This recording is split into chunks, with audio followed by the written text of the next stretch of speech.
Alright everybody, and welcome to another episode of our Saturday stream for RogueTech, the Black Sheep Squadron. And I'm very happy to have you all here today. Hello Laurendell, welcome to the stream. Well, let's get things mostly checked out and underway as soon as possible. The Clint was damaged in a previous battle. The only thing that I've done sort of off-screen is just hit the repair button. That'll be done in another couple of days. The rest of the mechs seem to be in tip-top shape. Only Ek and Succubus are a day away, and they're on the B team anyway, so we don't really care whether or not they're ready to go or not. So let's go start with the contracts and see what we can get done. And I like to do something a little bit higher level. Unfortunately, they're both ambush convoy missions, and I'm not quite certain how the Black Sheep are going to be able to handle an ambush convoy, even though it does pay out quite nicely on this one, and we need a little bit of cash anyway. We're going to start things out, though, with eviction. It's against the local pirate organization. They tend to be not in great shape, and we'll be able to get a pretty decent amount of salvage today. We are looking for new and better mechs, although that could take a little while to actually get done. So let's remove Succubus and Ek from the main team, put Punisher and the Black Sheep herself back on in. So Apex and her Arbiter, Flatline in his Hatchet Man, the Black Sheep in the Crab. Just got to double check, make sure this wasn't a vehicle thing. Territory, cover, personnel, yeah, okay. So yeah, let's rock and roll. So I am desperately desiring to pick up more mechs, larger mechs, fairly soon. Unfortunately, I did a quick check through our components. We are nowhere near any brand new mechs, really. The closest we're at, we've got 3 parts to an Uziel and 2 or 3 parts to a Hunchback. But other than that, all we've got is just a smattering of medium mechs. So we probably need to be traveling soon. We're probably going to finish up a couple of the harder level missions on this one for cash on this planet and move out to somewhere new. The Lance is in a pretty okay shape at the moment. We have a fairly decent core all set up, although we only have a core at this point. So we should be able to head out to somewhere just that's going to be a little bit more dangerous, and hopefully we'll be able to handle that. Because if we can do that, go to a higher level skull planet, then what we can do is manage to get our hands on those mediums and heavies that we desperately would like to get our hands on.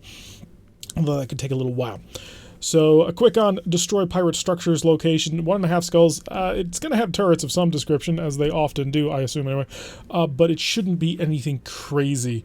Capture bases, though, are preferred because they tend to not have turrets for much longer than destroy bases do when it comes to the skull difficulty. Although, it is going to pay out fairly decently. 212,100 C-bills on a 1.5 skull mission taken for full salvage. That's not bad at all. Also, 4 of 17 priority. So, if we happen to run into any really good mechs, we can actually probably steal most of them, if not all of them. Although that is going to depend on what sort of opposition we run into. So let's rock and roll and drop right down on these suckers and see exactly what's about to happen. How close is this to the base? Okay, not as close as I thought. I thought the base was pretty much right over here. But no, we do have a location on a couple of small military buildings. That's all we got to destroy, and also the garrisons for a little bit of cash bonus. But really, we're going to kill them so we can steal their stuff. So let's get underway, and we have located a mongoose. Ooh, mongooses are... Mongoosen? I still haven't figured this one out, although I'm not sure that episode has gone up yet. They are normally... What version of the mongoose are you, actually? That will tell me everything I need to know. 67. Okay, so it's the 69 version, I believe, or the 66 that is the downgraded version. In any event, mongoose are normally equipped with some pretty serious Starfleet tech. We're talking things like sheathed beacons in the head and fairly decent engines, so they're exactly the sort of thing that you want to salvage, especially early on if you can. The only problem is they are very light mechs, 25 tons. They are very easy to kill.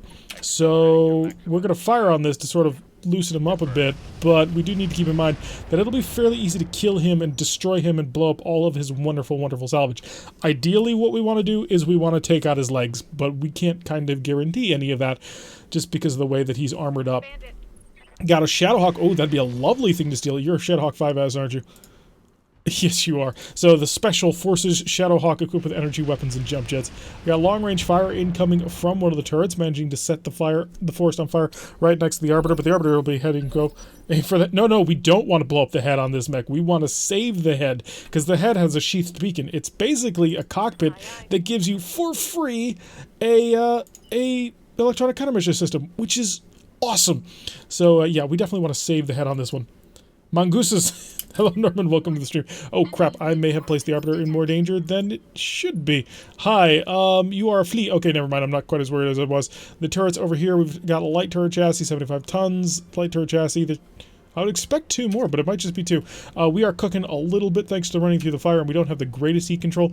You guys actually are fairly well protected. That's not good. Could open fire on the mongoose, just sort of mess with him. I want to deal with the Shadowhawk using my other things, so go for light, go for light. Leg is down. Is he dead? Well, he's on this ground in any case, so we have taken out the first of his leg. That's exactly what we want. He's down to bottom of the initiative, so we get to abuse him as much as we can. Do I have a supercharger on this thing? I do not. That is unfortunate. So because of that, Flatline is going to reserve. I anticipate the Shadowhawk will come closer. I can't guarantee that, but I do have hopes for it. And I could actually just turbocharge everything on the Black Sheep herself. She's incredibly quick when she needs to be. But can I get a direct line of sight? It's not looking so great. No, so if we want to do that, we're going to have to kick things on. Her pilot skill has gone up, I believe, and so we have, for free, a couple of rounds of mask and hot rod engine, which will allow her to go super fast. And she just finished calculating. Oh, no, it's still thinking about it. Okay, now it knows how fast she can go, and it is, yeah, that fast. Isn't that just lovely? We're going to basically ignore the Shadowhawk for a turn, which could be a mistake. Also, I figured you were there. Do we know what kind of turrets we're dealing with here? We still don't have much of an idea. This could hurt a lot in my pursuit to steal really cool stuff, but we're going to do it anyway. Open fire. Okay, that was one in the leg. That's not what I was going for. Okay.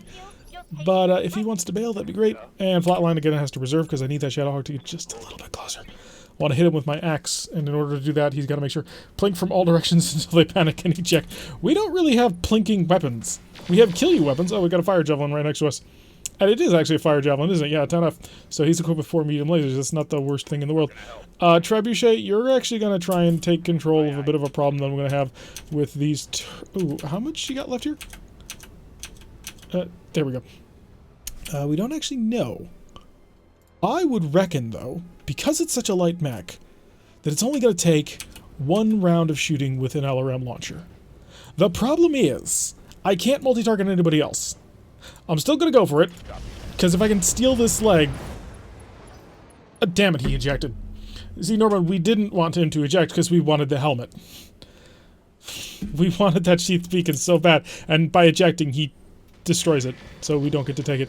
Ooh, taking a lot of heavy damage on the Arbiter. That's not good. Got to get her out of the way. Although, that might be in range for Flatline to go for. I managed to multi-target a couple of things. So Arbiter's got to get on the move. She's got to get back in distance. Does she still have a whole ton of jump jets? Because otherwise, she may be in a bit of a rough spot. Fleet 15 coming over. Opening fire with a couple of light weapons. Plinked us, but not too bad. But we do need to get Arbiter out of there right now, because Apex is in a very rough spot. Just not enough range.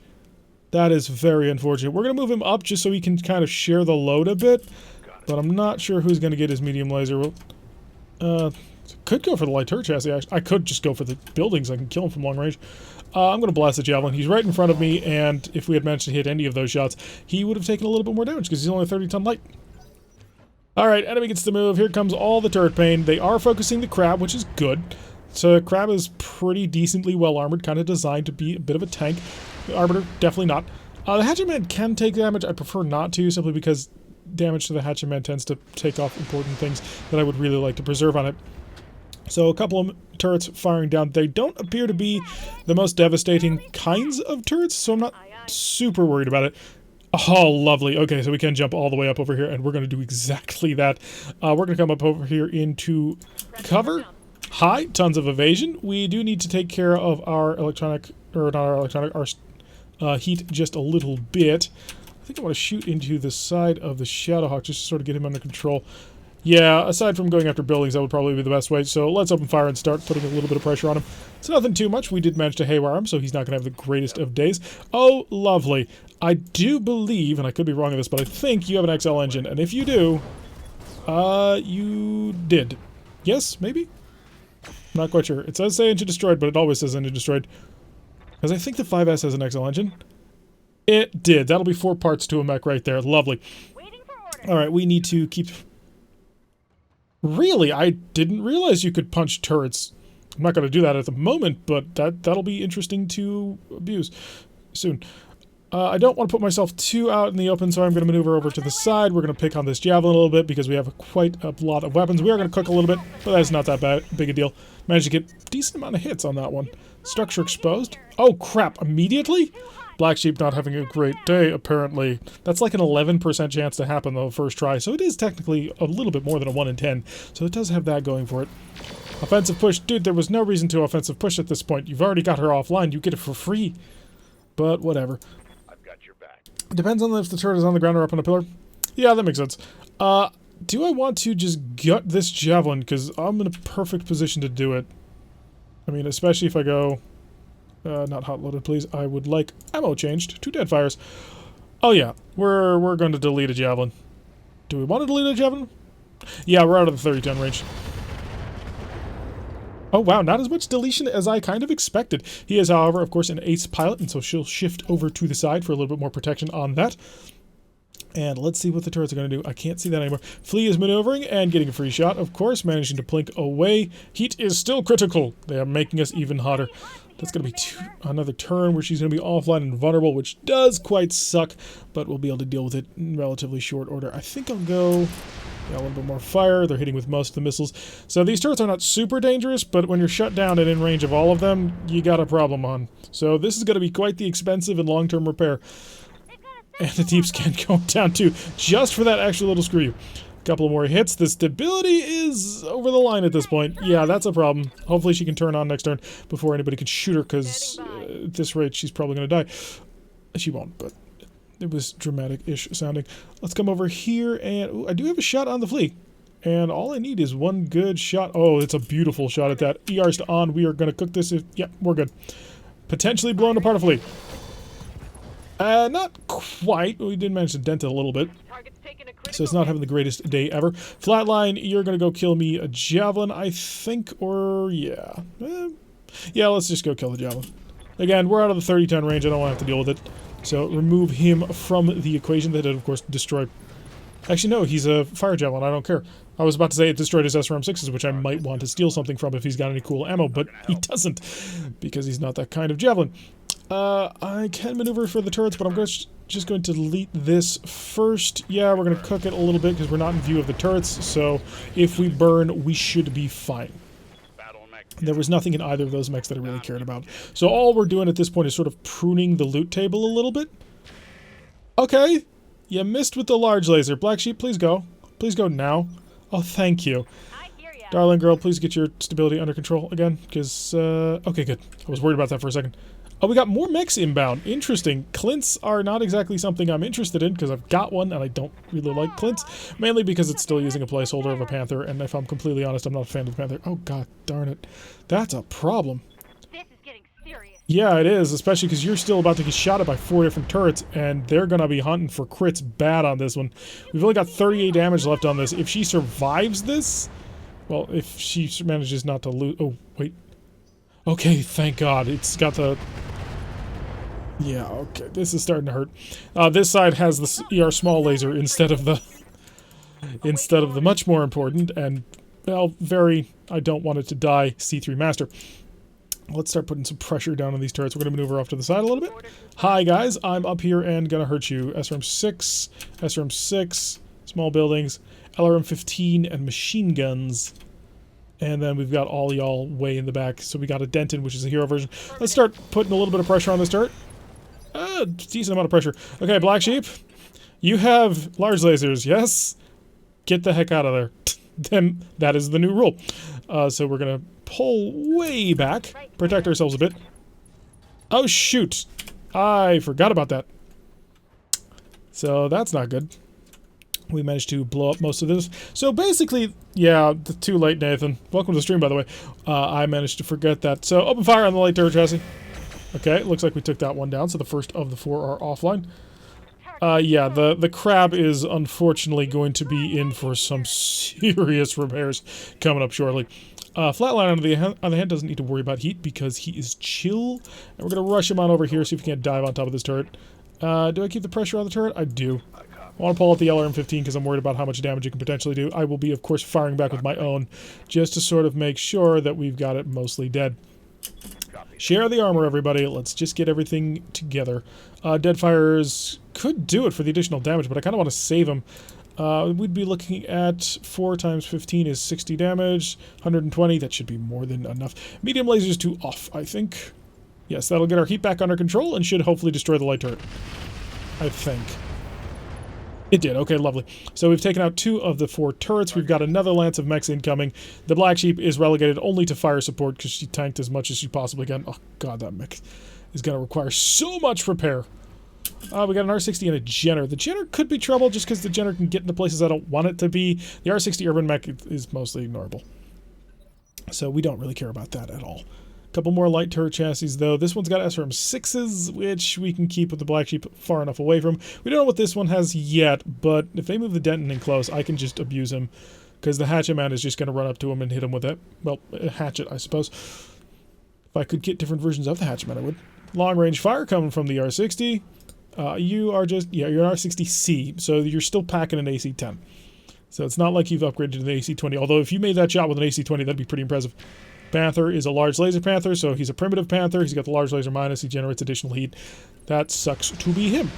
And turrets blasting away, managed to get one hit and blow apart parts of the terrain behind us. Oh, cool thing recently that got discussed about the urban warfare thing. I'm getting more and more excited about it the more that they sort of talk and tell us about what's actually going to be in urban warfare.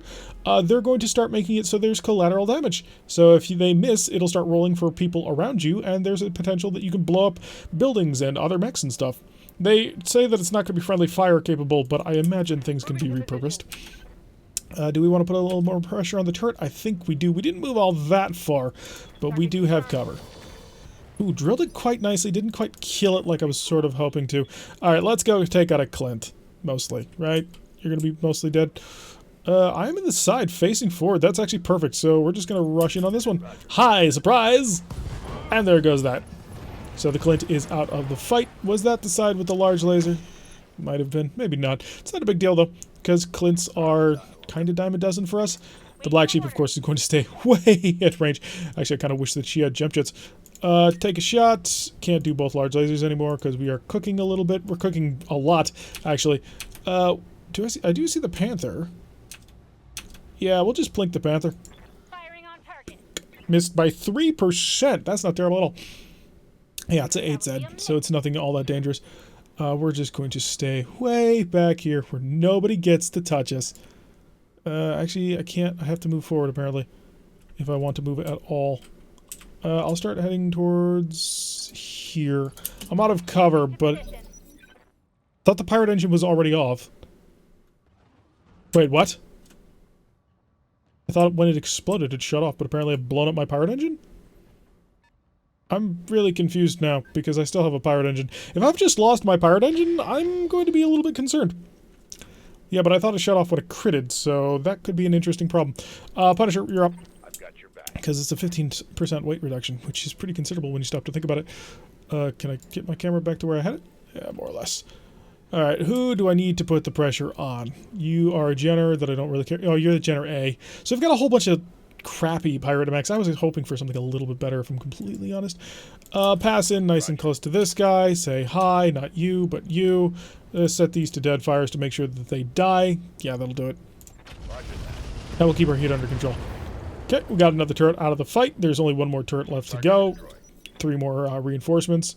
We're going to have to double check to see what the heck's going on with the Black Sheep, because I'm confused at this point. She got shut down with a mask on, and I'm not sure if that just continually ramps her up over and over.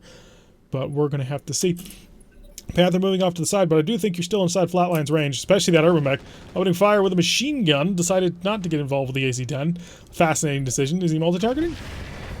And then got blasted by the turret at close range. I did not pay enough attention to this turret, because that hurt a lot.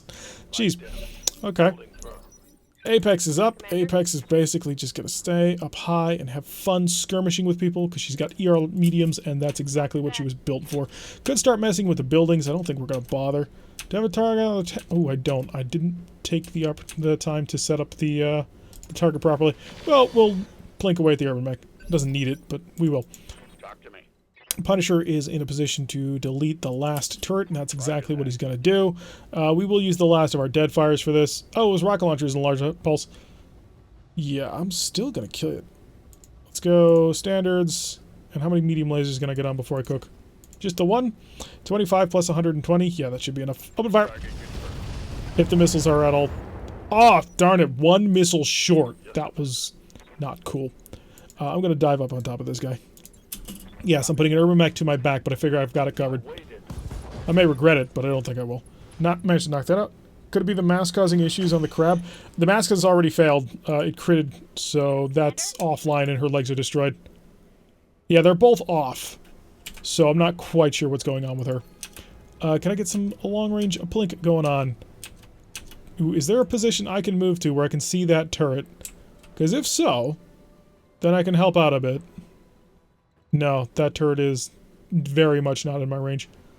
You can see just how slow this mech is because we've managed to crit our legs pretty badly. Is it just a small building? It's just the small building, so I'll fire a single large laser at it. We did lose a heatsink, I believe. Enemy structure is weakening. So that does suck. Yeah, the crab is going to be in repairs for a long time as we just burn down the whole forest. Alright, what you got for me, game? The light turret chassis, of course, is going to blast into the side of me, which is going to suck immensely. Long-range fire going down to the Arbiter. Arbiter does not care because she's up high, she's nimble, she's evasive, and she should be more or less protected. I should have gone and cooked it. Okay, got a punch coming from the Irby. He's got an AC-10 and he decides that he wants to swing at me. Not exactly the most brilliant decision he ever made. Large pulse laser going down to the trebuchet, which I suppose makes a lot of sense considering how much damage he did. We're going to multi-target, blow him apart, and blow somebody else up. If I had used dead fires, he would have been completely dead, but I didn't quite want to go that far with it. Large laser shot coming in from the Panther. Nothing too bad. Managing to miss us. So the trebuchet is going to probably walk up, multi-target a couple of things. Should be able to take out the turret without too much trouble. Flatline! Go kill me and Irby. Because he's available. We're just going to get right behind him. Swing the axe. I think it should kill him. Oh, yes. Right through the center, which does mean we could save his gun, which honestly was the only thing I really cared about. There is nothing in the CT of an Irby that I really want to save unless it's a super hyper advanced Irby, which, let's be honest, they don't actually exist. Do we just keep blinking? Actually, can I get a shot on that turret? That would be ideal. Not really, not unless I want to stand and fire, so we're going to shoot and scoot again. Let's just flatten this building. So we're going to turn them both on. That does put us over. C3 Master generates no heat, so open fire anyway. Managed to get a couple of good hits. Structure eliminated. Lovely. And we'll push her over the red line a little bit. Hopefully she will not cook herself like she did the last time. Okay, this time at least she was able to control.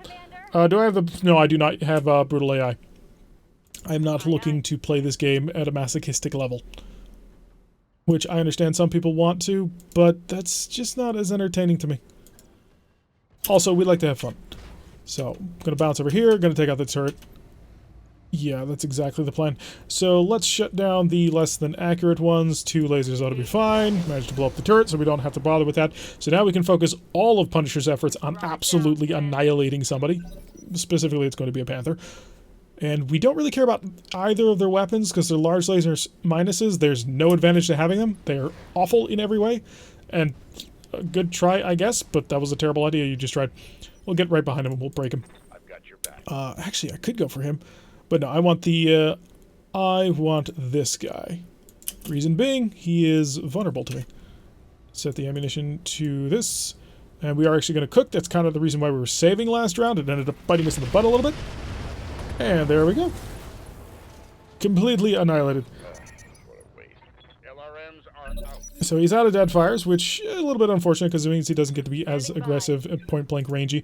But at the end of the day, I think we should be able to kill this Jenner without too much effort. Everything back on. Let's blitz him. Didn't quite manage to break him, but at the end of the day, do we really need to? Because we've got enough people who can come in and sort of support this operation. Can you see anything? You cannot. But you know what? I'm perfectly happy with just moving you back a little bit further, bracing you, keeping you under control. Because otherwise bad things could happen, and honestly, we're not looking to let that happen. Come up over here. We are going to have to keep temperatures under control a little bit. Ooh, it's really, really terrible, just in general. Shut off one of the telos. Yeah, we'll lob one set of LRMs at him. Breaching shot, ignore discarded, so that helps out a little bit. And if I can sprint to get a decent shot into his back, that'd be ideal. Oh, they are pirate ERs, so maybe we got a shot. Not much of one.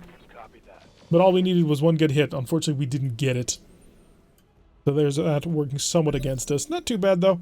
He gets to react. He does have a large laser. It could prove to be very painful. I mean, large lasers hurt a lot, especially if he goes running for... Yeah, he's going running for the Black Sheep herself. We cannot allow that. So let's go chase him down because he's got to die now. Hi, buddy. You're in my short range, even though you ran quite a bit. Okay, another haywire. So that should actually be kind of controlling how fast he can move, but apparently he does not care about haywire. Although he did kind of move within perfect firing range of my LRMs. So yeah, let's turn on the LRMs, turn on the medium lasers. You know what? Yeah, we'll put the temperature over a bit. And boring through, knocked out his leg. That'll slow him down quite nicely. Punched right through his armor. So he's lost his evasion. He's on the ground. Unfortunately, only Flatline is left to go. So Flatline probably is not going to be able to get in there and do anything about it, but that's okay. The Black Sheep, I suppose, could move in eventually. We'll just keep the pressure going on. Running forward. Do we go for a headshot? I kind of do. No, we'll try and do this properly. Go knock off his legs. Managed to miss both shots at 66, so not exactly the greatest thing ever. Will the Black Sheep herself be able to get involved in her own defense? I doubt it. Oh no, she has a shot. Interesting. 81s, yeah, blow up the leg. Managed to miss with one. Upper leg destroyed, so even slower. He still has a large laser, which is a little bit of a concern, considering the Black Sheep is very vulnerable. So let's see what he wants to do with that. He's been haywired, he's slow, and he decided to shoot at the Arbiter. Good choice. So having the haywire and the slow under control should be quite nice for us. And now we just need to wait for our turn. Apex! Yeah, let's just kill him at this point. I could punch him. Do we want to punch him to get him under control? Right leg? He's in the middle of the fire. Oh, that's amusing. Yeah, go kick his leg in. That was not his leg, but I'm kind of hoping that he'll eject. A little bit more damage to him. He's haywired again. Flatline, if he gets into next to him, he will just annihilate him. Just open fire. We are on the side that makes him a little bit more vulnerable. Stability check still passed. The Black Sheep. She still has her shot. This'll cook her, but you know what? She's fine on it. If she blows him apart, she won't really care. How is he passing all of these stability checks? This is one of the meanest, toughest, aggressive pilots you've ever seen. Unfortunately, I think he's just about met his death. I would like to get around to his side just to keep putting pressure on it, but that is not going to happen. Okay, we'll just move in. Hi, buddy. I've got you. You're basically dead. That is, of course, if I can get the temperature under control. Because I don't dare risk setting this thing off. Yeah, we'll lob one set of missiles at him. Probably should have set with the medium lasers. They would have done 25 damage. How have you not fallen?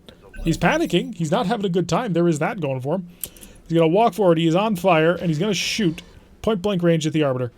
Buddy, I am spending way too much effort to try and keep you alive. And emergency shutdown. Okay. Flatline. You're going to come over here. He's offline at this point. We've got the free shot. Blow off the leg. You got 2 chances to make it happen. Hey, we blew up the leg and then everything else. So at that point, all he's got left... oh, all he's got left is his, whatchamacallits, his CT. Which there's nothing in there because it's a pirate generator. Did she fly in the building in one shot? She did indeed. Oh, such a lovely little Apex. Alright, so we've got a lot of repair work, unfortunately, on the crab. I've actually had some pretty awful luck when it comes to making just what seem to be perfect rolls lately. First, it was the Starfleet Command, the Gorn, the high energy turn that we attempted at an 87% chance, and now she shuts down on the first time being over the heat. Steuben? I don't understand. Oh, we could have made a lot of money on that one, actually, but that's okay.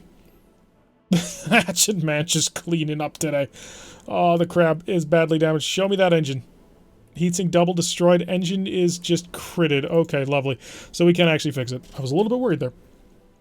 There is a Clint Denton, which I'm not super interested in. A Mongoose. Hey, look, all the Shadowhawk parts. Do we have a Shadowhawk? I'm not sure. I got a large laser Magna, which is fairly decent. I mean, 60 damage does increased damage, but then again, also increased heat. Normal large laser, I believe, does 30 or 35, and this is plus 10. Yeah, so the normal large laser is 35 or 30, but this does significantly more damage. Whole bunch of medium lasers that we're not super interested in. Angel ECM, fusion cores of beautiful types. I have none of either. Oh, that makes them both very great candidates. A ton of heat sinks to just clutter up the loot table. I need a double heat sink because I've recently blown one up. Do I have any extras at the moment? Because if I don't, then yeah, I have to take that double heat sink then. Otherwise, we have problems. So we'll remove that, which is unfortunate because I wanted it. How much endo steel do I got? I got one. We'll remove that. We're taking away all the things that I wanted. So Angel, come back. We're going to go take the Angel ECM. We're going to grab the fire control. I already got one. Endo steel and that double heatsink. Heatsink double. Do I grab a fusion core? I'm really tempted to. I'm going to get rid of the last. Yep, lock that in. before I change my mind. We picked up 2 Shadowhawk parts, which is very unfortunate. We did get the Denton part, but again, who cares? It's a Clint. Flea part, it's a Flea 15, so I don't really care again. And a couple of Mongoose parts. The Mongoose is an interesting mech, but it's a 25-tonner. We did get that Large Laser Plus, which we might end up throwing onto the crab. That might not be a terrible thing. And a whole bunch of useless heat sinks and a jump jet. Oh, that's the painful one. So it didn't exactly roll super well. We kind of had been hoping on better things, but at the end of the day, we got through. We survived. I'm really impressed, actually, that the crab didn't die at that point, because it came really close. Just a couple more SRMs to hit that torso, and we would have lost half that mech, which would have really sucked, because it's kind of one of the most important mechs that we have. Yeah, just a random shutdown. And it can happen on that first turn. Every time you push that line, it can shut the mech down the first time you go over the line. It's not very likely to, but it can happen. And when it does, well, you're in a really rough patch. To be fair, we had been putting it out quite aggressively out into the middle of the enemy force. We basically offered the mech up on a silver platter, partly because we originally intended to, but losing the accuracy thing was a bit of a problem. 52,000. Oh, that's a painful one. In 23 days, that's going to be pretty much all of that crab, isn't it? That crab is 16 days. Oh, that's a painful one. That's a full-on refit right there. Jeez. Okay, drop that to the bottom, actually, because I can't afford to be out of the fight for that long. We have Mech Bay 2, right? Just got to double check. Hey, which Mech Bay do we got? Yeah, we're at Mech Bay 2, so we've fixed 2 at a time. So 3 and then 2, we're looking at 5 days off. And then by that point, we can start fixing the crab. But, oh, that's a painful one. 1, 2, 3, 4, 5, and stop. We got all of our mechs back. We got the B team back. Although we're 1 day away from having the A team back again. So that is tempting. Although I really don't think I want to take a vehicle assault mission or a vehicle convoy mission with the crab offline for now. So we'll probably not grab that. Let's go check our mech warriors. Make sure that anybody's leveled up at this point. I don't think we did. I think I checked this before. Standing by. Apex is actually ready to go, so Apex could take piloting for increased speed, which she could very much use, or she could grab tactics. The tactics is going to give her plus sensor distance and an indirect fire penalty. She drives an arbiter, doesn't matter to her. So we'll grab the piloting, I think, and then we'll come back for gunnery. Piloting will make her just a little bit less likely to break things. You can get guts, but I kind of don't want to, especially because we're so close to a gunnery bonus. Flatline, again, gunnery, but we don't want to because we're so close to other things, and gunnery is mostly worthless on your mech. Grab that, or I wait for piloting. Popo drives the arbiter when he's not doing anything else. The evasion cap actually would work out really nicely for him, so we'll save on that. Succubus and Sumo are both fine. Alright, let's go grab a contract. So let's see what's available. I could grab an assassinate, but it's a half skull. It's not going to be anything interesting. We kind of have graduated from half skulls, but we also don't have the sort of like continued thing that we can normally do. And this is an armored vehicle mission. We'll go grab this for payment. Tanks are worthless to us. Oh, Comstar will like us for that one. Okay. That's good. So we're going to switch in either the Clint or the Locust. The Rapier actually has a fairly decent amount of firepower. 2 SRM6s is nothing to sneer at. So it's got a 2 medium lasers and a small. But the Clint at the end of the day does have a fairly decent cannon. It's basically required to be used as an LBX, but shouldn't be all that bad. Alright, let's go put the B team in. Ek will get into... We'll give him the Clint today, I think. And Succubus into the Trebuchet. Who's got that attack? Okay. Sumo, of course, in the Hatchet Man. And Popo in the Arbiter. Let's rock and roll and have some fun. So this is all armored vehicles, or the supporting lance might not be armored vehicles, but at the end of the day, it should skew that way. If we do this quickly and easily, then we'll earn ourselves a cool million C-bills. That'll put us in a nice, comfortable position. We are, of course, looking to get Mech Bay 3. It is a huge upgrade when it comes to just keeping everybody intact, because normally you can actually keep most of the fire concentrated on 1 or 2 mechs. Well, really 2 mechs. So if you manage to have up to Mech Bay 3, you can fix or upgrade or refit a 3rd mech while fixing the normal frontliner mechs, which makes things a whole heck of a lot easier.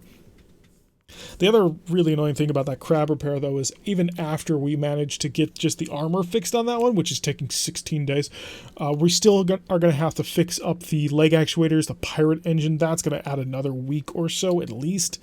That's going to be a painful repair. We were much too aggressive with it, placed it in a very dangerous position. We didn't think it was dangerous because we, of course, didn't think that the first turn overheating. We often take that one for granted is free, and it did not work out that way for us. So we've lost 5 tons in our normal lance and a fairly significant amount of firepower. I like the mortar. It's interesting, but it is not on the same level as the twin large lasers. So let's rush on forward. Getting in close is an important thing. Hey, there's a Hetzer up there. Oh, that's not terrifying at all. Hopefully we can get Ak on the, or Succubus on the move first so she can just start lobbing, well, everything at that Hetzer. We want to kill it before it can do anything. The enemy is doing something off beyond our sensor range, so that'll make life just a little bit more difficult. Do they have any plans? Oh, we've got a Drillson. Drillsons are actually pretty rough because they can do things like, well, the pilot did that, but still. Clint moving forward. The Clint has an indirect shot. The Clint's going to take that indirect shot. We are going to move just right out in the middle of the open at this moment. Really terrible. Also bad. And horrific. Airburst. We have a chance of just doing something to him, but apparently not because we didn't even manage to get over the cliff. So that's a bit unfortunate. So, of course, in a Hatchetman, he's not going to have any impact on that whatsoever. On the bright side, the thing about the crab is, even though we had the critical, we didn't blow anything up. We critted it, but it didn't explode and get lost until the end of time. Okay, Hetzer has a severe high ground advantage, which is unpleasant, to say the least, but he has not taken a shot. Please tell me he doesn't have a shot. Because a high ground advantage... Okay, he didn't. And a Maximum Hover Transport has a couple of SRMs. Pretty damaging SRMs. We're going to bounce up here. Nail that Hetzer with the Arbiter at relatively close range. A little more fire coming out of the Hatchetman, but the Hatchetman's currently sitting at maximum evasion, thanks to the fact that it wasn't targeted by that sensor lock.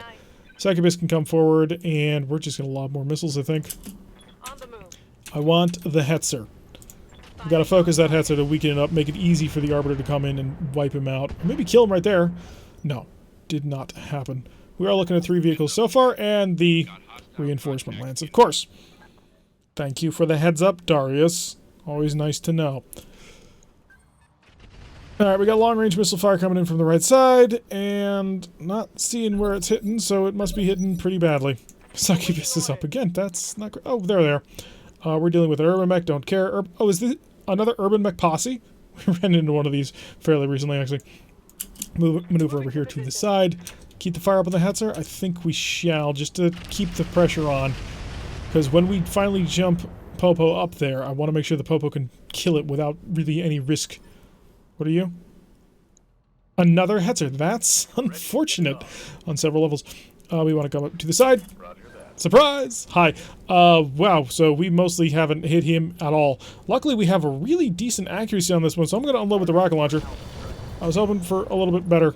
He has been target acquired, so maybe we can get a little bit more accuracy on him, but he is an AC-20 carrier, or at least they normally are. Yeah, that was the AC-20 right there.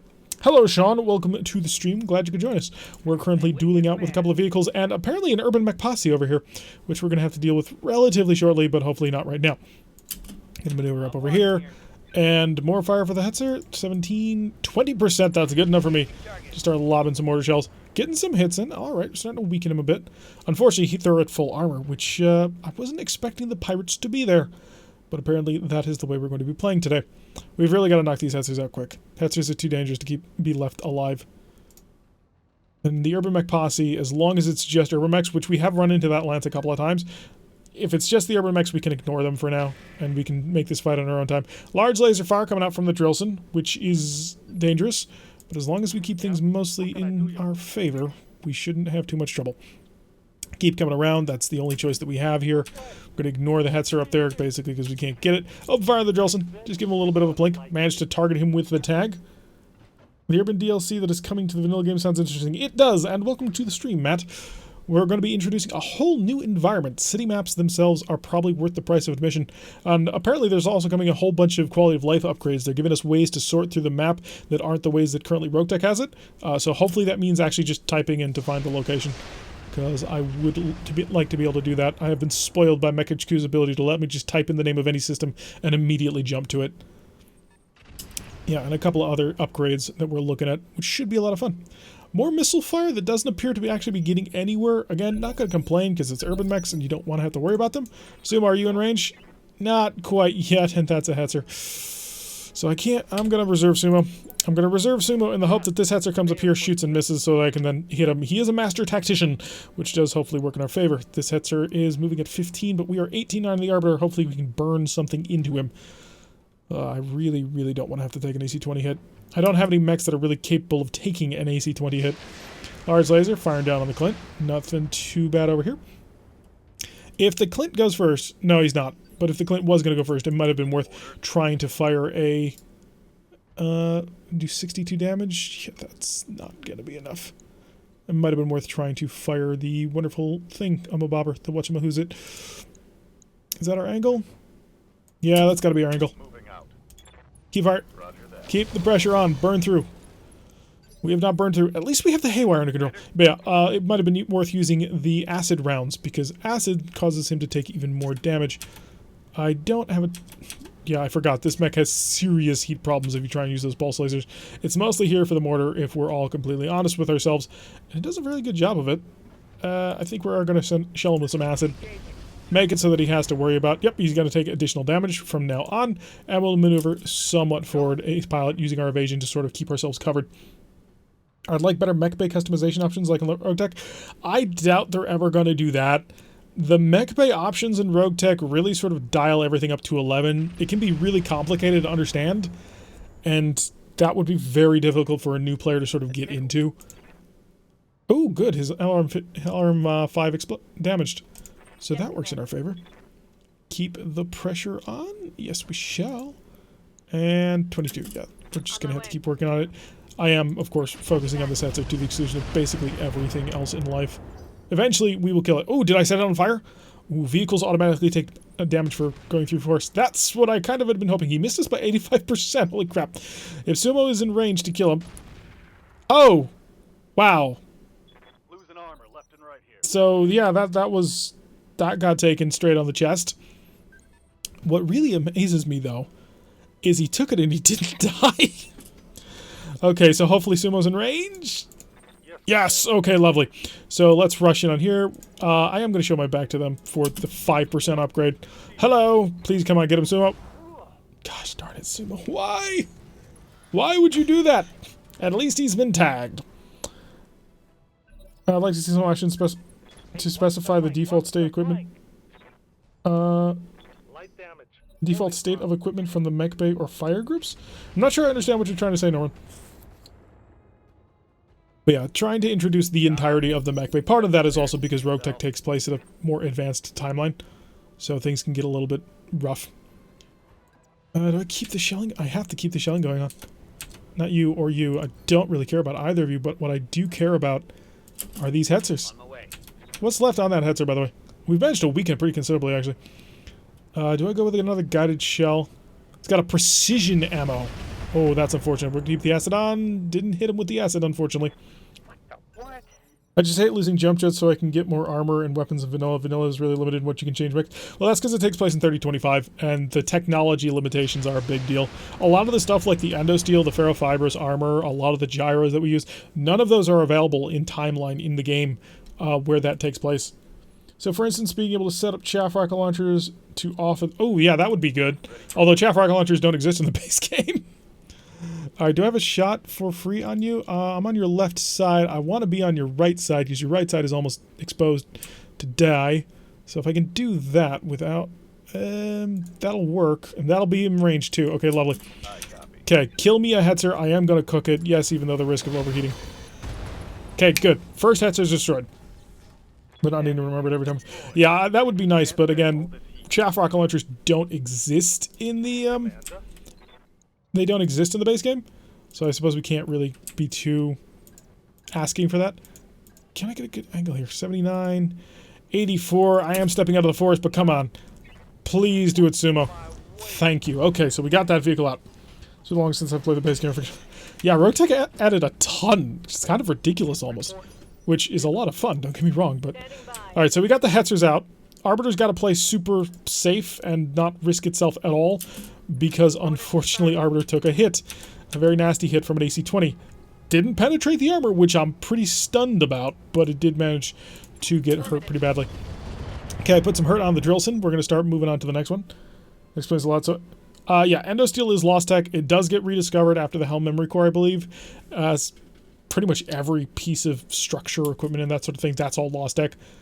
Really, Battletech actually does an okay job of demonstrating this is the stuff that you would normally be able to change in 3025. The only thing it doesn't, and this is the thing that actually irritates me, I can't re-engine mechs. Which, even in 3025, you could do it. So the fact that that was excluded from the game is not something I'm super happy about. But that would start adding in a very high level of complexity that a lot of players just wouldn't get intuitively. Like what size fusion core increases to what, and this gives me extra heat sinks, does this too? So, is this the full Urban Mech Bossy? I think it is. Got long range fire coming down. Ooh. We got a rack Irby. Aw, darn it. And we didn't take any equipment on this one, but one of these Urban Mechs is armed with a rotary autocannon. Jeez, man, what the heck? Okay, so they're being a little bit aggressive in ways that I don't want them to be. We're going to get on the move fast with that Arbiter, because the torso is now exposed. The Arbiter is in trouble. Luckily, there's only a rocket launcher in there, but there's also an XL engine in there, which, when that explodes, that does not explode lightly. Okay, we're going to move way out here, make sure that nobody can see us. Yep, changing engines is in RogueTech. You can swap out fusion cores. You can swap in and out different kinds of engines. So this the Arbiter right here has an XL engine. So it's an extra light engine, which means it's got 3 critical slots in each of the side torsos. It halves the weight of engines, which is fantastic for weight. But if you take 3 critical hits to an engine, your mech automatically dies. So if you lose one of those side torsos, the mech is gone. So it adds a little bit of risk-reward. I prefer what are called light engines. They add 2 critical slots to each side, but they drop the weight by a little bit less. I personally think they work a little bit better. We are cooking slightly. Let's turn off one. No, let's turn off 2 medium lasers. How's my... Oh, we're good on dead fires. Open fire with those. Let's rock and roll. If I can kill this maximum hover transport, that'd be great. It's not dead. Oh, yeah, just... Yeah, yeah, so pretty much all the structure is RogueTech. 84, put my back towards the enemy slowly for, oh wow, I'm 80, I have a side angle here? Oh, that's pretty cool. Oh, actually no, I just realized where that angle is actually giving me. So I would be not quite back towards the enemy, but they might have it. I'll take the risk. Hi, I'm here to kill you. If I can kill the Drillson, gosh darn it, he missed another super high accuracy one. Why Sumo? I always generally seem to get one melee pilot that absolutely cannot be consistent for the life of him, despite consistently high rolls or chances to get things. It's very irritating. Okay, Urban Mech Posse is about to start opening fire, and the rack one I'm worried about. If he maneuvers over to the side enough, he might be able to get my hatchet man to the back. And racks are dangerous. Drillson, of course, going to go maneuver for the back shot. He has a large laser. Looks like he hit this time, so we're starting to get a little bit thin on armor. Quite thin on armor. Maybe I should not have sent the B team on this one. Especially since this was supposed to be a quick and easy grab some cash mission, which has turned out not to be. I do want to get a direct line of sight. I have a fairly fantastic targeting computer that if I can get a direct line of sight, I can do a lot of damage with them. 7.3, 22, whatever here. Well, that's neat. Maybe we'll go in. The last DLC is called Heavy Metal. I'm not sure what they plan to do with it, but it, I'm guessing it's just going to be a pretty heavy mech pack, so a whole bunch of mechs. I'm willing to bet they're going to do most of the unseen. So we'll probably see things like riflemen and warhammers and marauders. Stuff that really should have been in the game, but lawsuits prevented from happening. Sumo is a 17. We got a back attack coming in. Ooh, we got a structure exposed. Left arm is our claws. No, don't you dare take another set of claws from me, game. Okay, he missed with another cannon. I've already lost one set of claws in a different campaign. I don't want to lose another one, because claws are amazing. Okay, incoming hits. We're starting to see some nasty penetrations.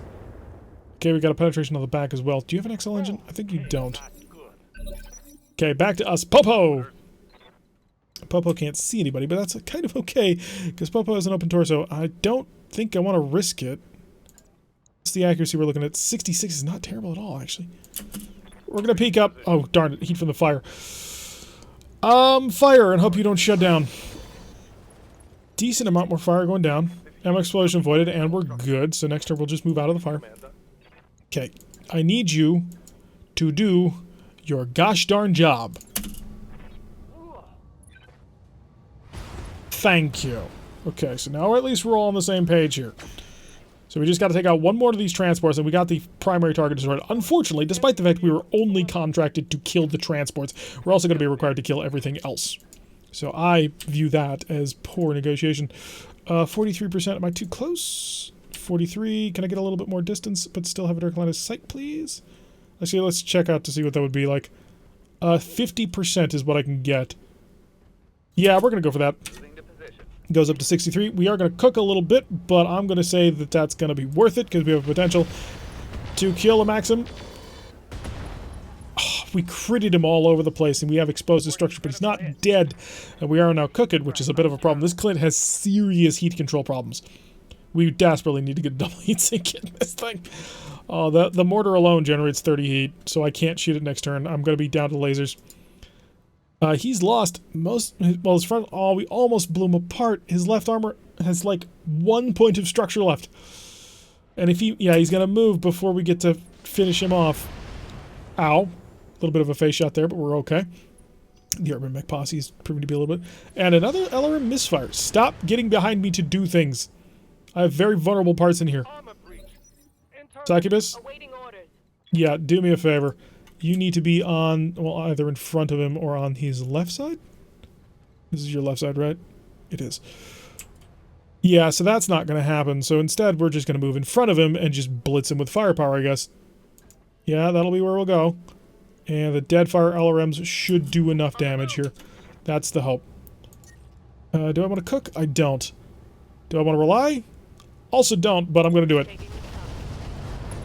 Thank you. Okay, so we took out the primary enemy units. We've got a bit of a problem now because we can't really afford to place our Hatchet Man in amongst the enemy. He has no back armor, and his left arm is extremely vulnerable at the moment. We got a whole bunch of Urban Mechs we got to fight. They're incredibly slow, which will make them easy to hit. But, now, getting in amongst them is going to be a bit of a problem. Popo! Popo is going to rush around back here to get his heat back under control. 30 heat from the fire, but he will be under heat. Good. So we're safe with that one. Alright, so I really can't afford to just start playing all the games with him because, yeah, as you can see, the mortar is a bit rough on him. So I gotta shut off the mortar for a turn. You're a rocket launcher, Irby. I don't care about you. He's got small chem lasers, which is just, it's lasers that take ammunition. So this Urban Mech is ignorable because he doesn't have any damage that he really can do to us. R66? I'm gonna guess the RHW is probably the one with the rack. Just because it's got a weird name. So playing away did not manage to hit with his tagger. Bit unfortunate, but we are chilling out. We just don't chill out as quickly as I'd like to. Urban Mech has moved into vision. And he's the one with the rack, who apparently is incredibly accurate. Managed to nail us with every single one of those shots, and one of them was a headshot. And then he opened fire with a laser on the Clint. So I'd love to save that rack. Just spreading fire on everybody. I'd love to be able to save that rack, but we took this one for cash, so there's no rack to be had. If I maneuver up here, so 79, there's a chance of getting too close to me. I'm going to reserve, because I'd like to be able to maneuver in... Wait. This is like an elite Irby posse. What is this craziness? Okay, maneuver up. I do need to get my heat under control, which means no lasers. Hey, Tarek, recently found you via Starfleet command vids. I'd like what you... Thank you, Scott. Welcome to the stream. Glad you can join us. We're playing RogueTech right now, which is big stompy mechs in space. Well, as you can see, on a planet. Do I want to go with Deadfires? Oh, it's a 74%. That's a 5% increase. And also, we're getting low on our Deadfire ammo, so I think I'm gonna spread a little bit of love using the LRMs only. And put some hurt down on him, so this... Oh, that's the useless Urban Mech anyway. Sumo, the more I wait with him, the worse it's gonna get. Okay, a little bit of light fire. Some acid missiles got fired his way, so he's going to take a little bit more damage, which is not great. Good to go. But did you move? I really do want to get him up close and personal so he can hit. His right arm will be towards the enemy. That's his strong arm. You know what? We're going to do it. I don't want to delay too much because next round I want his initiative to be good. Okay, so we cored out the rack Irby. So that'll work out nicely. As long as he's been cored out, that means there's a chance that we might steal his rack. Yeah, I was expecting that.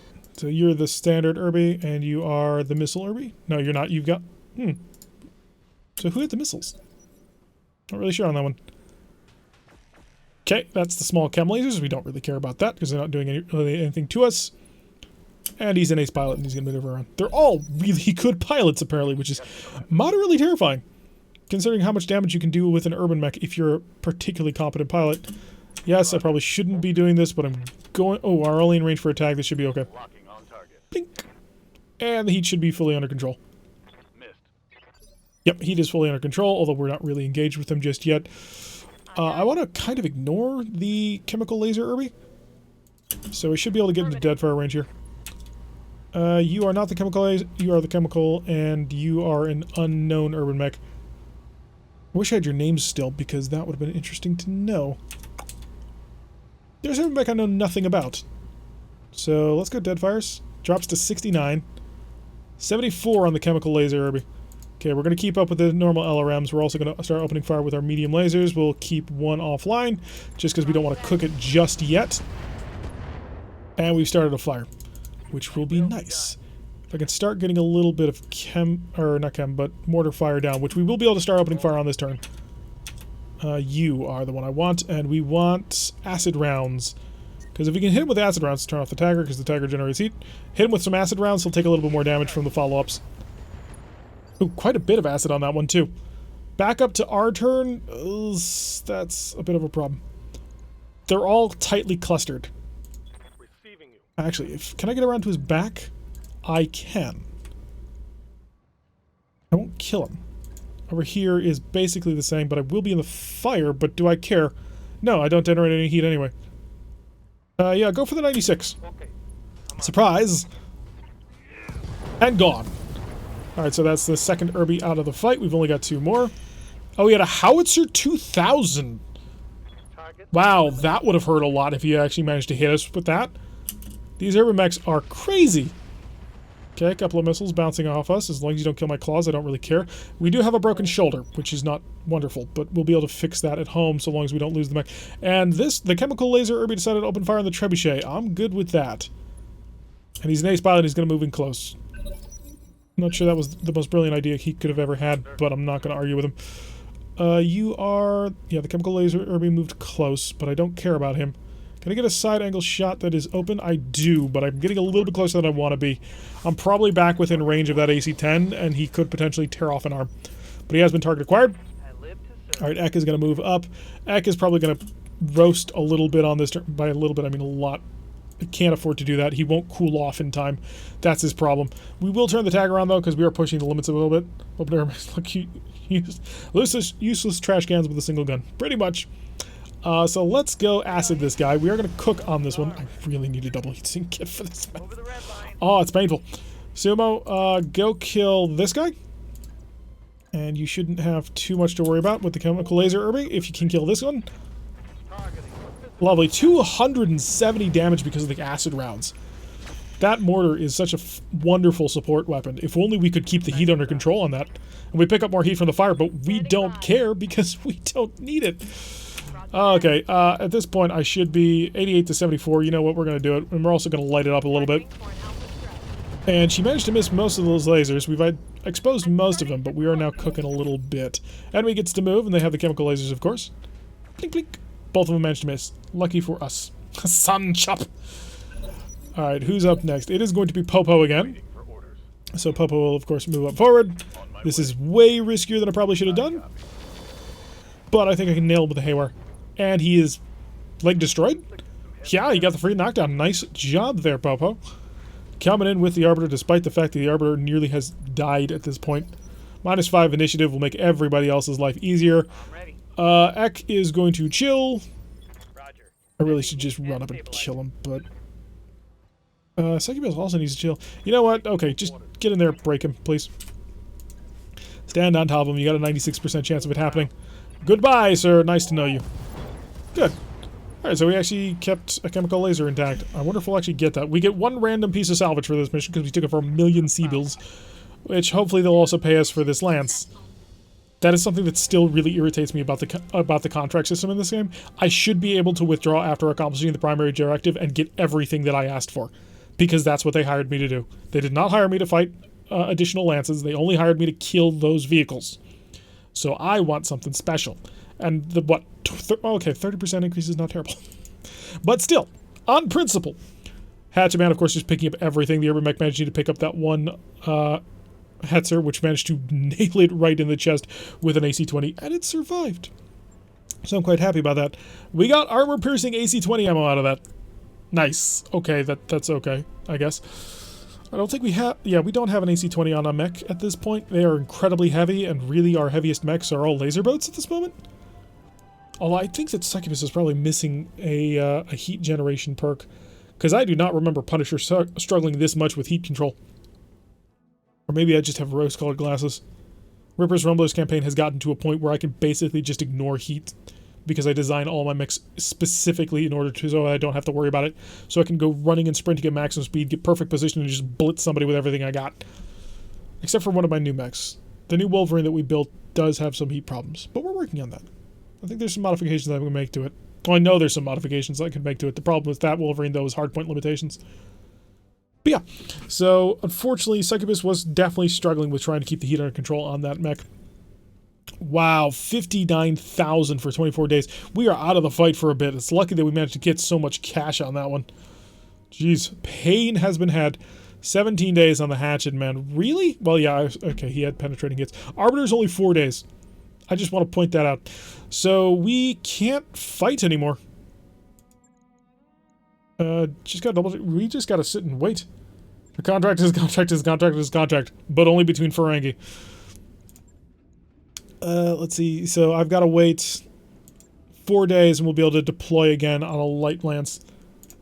So we'll go rock and roll with that one. So we need to wait for 4 days so we can get everything going. I'll stop. So that'll give me back a couple of my legs. We'll have to bust out the Raven on this one. It's not a Raven, it's a Rapier. So just as a small aside, I don't know if this needs to be changed or not. Oh yeah, the Arbiter has broken something? Okay, repair. Apparently something was critted. It took no days? It took no days. So the Rapier originally started as a Locust that was just turbo-powered for additional stuff. It had more weight, more everything. It was basically a Raven. It still has the LCT-LRP, which is the Locust designation for it. But it uses a Raven hull and is called a Rapier. This needs to be fixed. This is the most important problem in all of RogueTech. Sorry for the aside. We've got 4 mechs ready to go, so let's go kill somebody.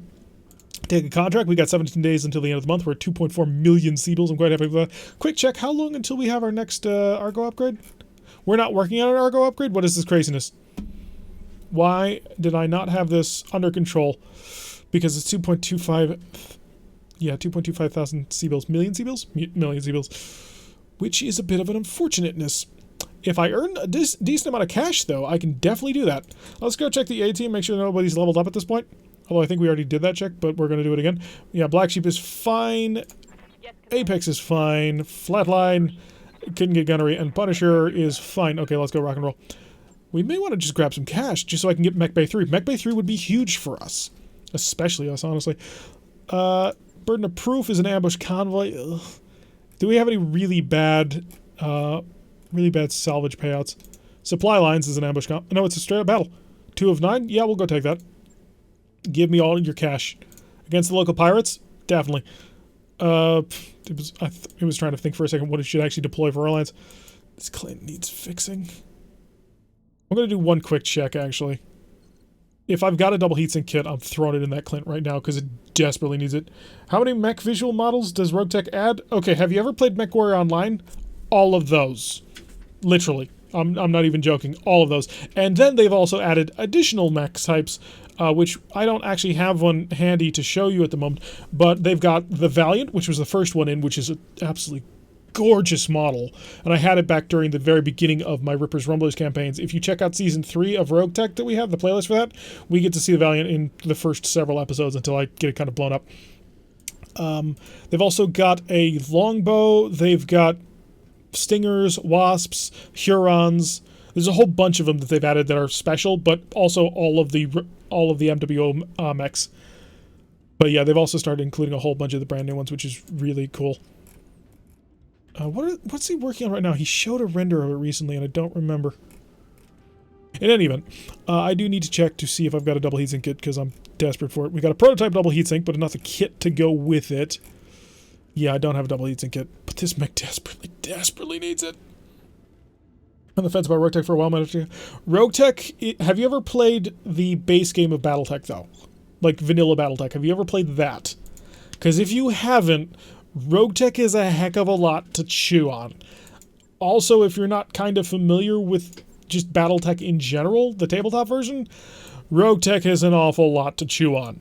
So, if you've never played the normal base BattleTech, I kind of recommend playing that first, sort of as a tutorial to get introduced. Oh, you do? Oh, lovely. So, in that case, yeah, rock and roll. RogueTech is awesome. It's harder, to be sure. It's also a heck of a lot more complex. There's no getting away from the fact that RogueTech is incredibly complex compared to, well, everything compared to the stock game. But it is fantastic. Been a MechWarrior fanboy for 30 years, longer than me. I have been playing MechWarrior, well, I've known about MechWarrior since MechWarrior 2, and the first MechWarrior that I ever actually played when I was old enough for it was MechWarrior 3. And then from there, 4 and all the others. Well, not all of the others. I've never actually played MechWarrior 1. Speed is life, go slow, you die. This is true in many ways, until you get Assault Mechs, and even then, it's kind of true. But yeah, BattleTech is pretty fun, but RogueTech fixes a lot of the problems that I have with it. Mainly the problem with complexity. I'm one of those guys who really likes a complex game to sort of sink their teeth into, and RogueTech really does scratch that itch. Although one of the more recent changes that's coming, the patch is actually going up on the Nexus now. As soon as the Nexus servers get themselves worked out, Lady Electo put up the newest patch, which will now include maintenance fees for things that you have in storage. So, if you've got 125 medium lasers and 6,000 heat sinks, yeah, it's going to charge you for that. So, that's going to be another interesting change. Not as drastic as the blind setup rules, and probably not as drastic as the initiative, but it's definitely going to be an interesting way of starting to balance the sort of cash meta game. So if I'm completely honest, I'm not looking forward to updating, but maybe it'll be incredibly interesting. It does give you more reason to get certain upgrades on the Argo, which is always nice. The other is your computer's toaster barely runs vanilla, don't want to risk stabilizing. That's a reasonable concern. I can understand that. I'm told, though, that apparently RogueTech is not that much harder on your PC. That's what I've heard from people. I don't know anything about that, but that's what I've heard a couple of people actually mention, that it's not as horrific in resource intensity as it could be. And in fact, early versions of RogueTech actually did run better than vanilla, just because they had a mod, the Turbine mod, which fixed a lot of things in making the game run smoother. But the BattleTech devs did sort of incorporate that. They streamlined things on their own and made it work better. Sounds terrible unless they're adding an ability to sort inventory by quantity. Yeah, no, they're not at the moment. I'm not sure how much control they have over UI elements, how much they can really fix and mess with. So it is going to be a bit of a pain. I have mentioned that I think that the only reason that people hoard stuff, and I feel pretty confident in saying this, the only reason you're going to hoard 1,000 heat sinks and 500 medium lasers is just because going to the store is a pain. Like, it slows the whole game down, it lags things out, hunting for your items is a bit of a pain. Like, I'm gonna be honest, what do we got here? We got a Jenner, we got an Urban Mech with a rack, and a Stinger. Stinger's easy, the Jenner is a D, so it's actually dangerous, and the rack Urby is really dangerous. So we're gonna have to get Flatline up there as quick as possible. So I'm gonna be honest, I'm not super thrilled about hearing about the change, but I can't really render a judgment until I've actually played it. So until I actually get my hands on it, I'm not gonna badmouth the change. I do like the fact that it's making certain Argo upgrades a little bit more attractive. So things like the MechWarrior Bay upgrade is totally useless. Like, you never need more than 8 pilots. There's no reason to build more than 8 pilots. But if they give more Argo upgrades that matter to something, then that's not a bad thing. It could be ouch, but I'm hoping it'll be great. Pretty much everything else in RogueTech has just ended up improving the game, even if they had made it more complex. And I know there have been people who are things like, oh, the blind setup rules are just too ridiculous to add into the game, but you just gotta get used to it. You gotta sort of learn through it.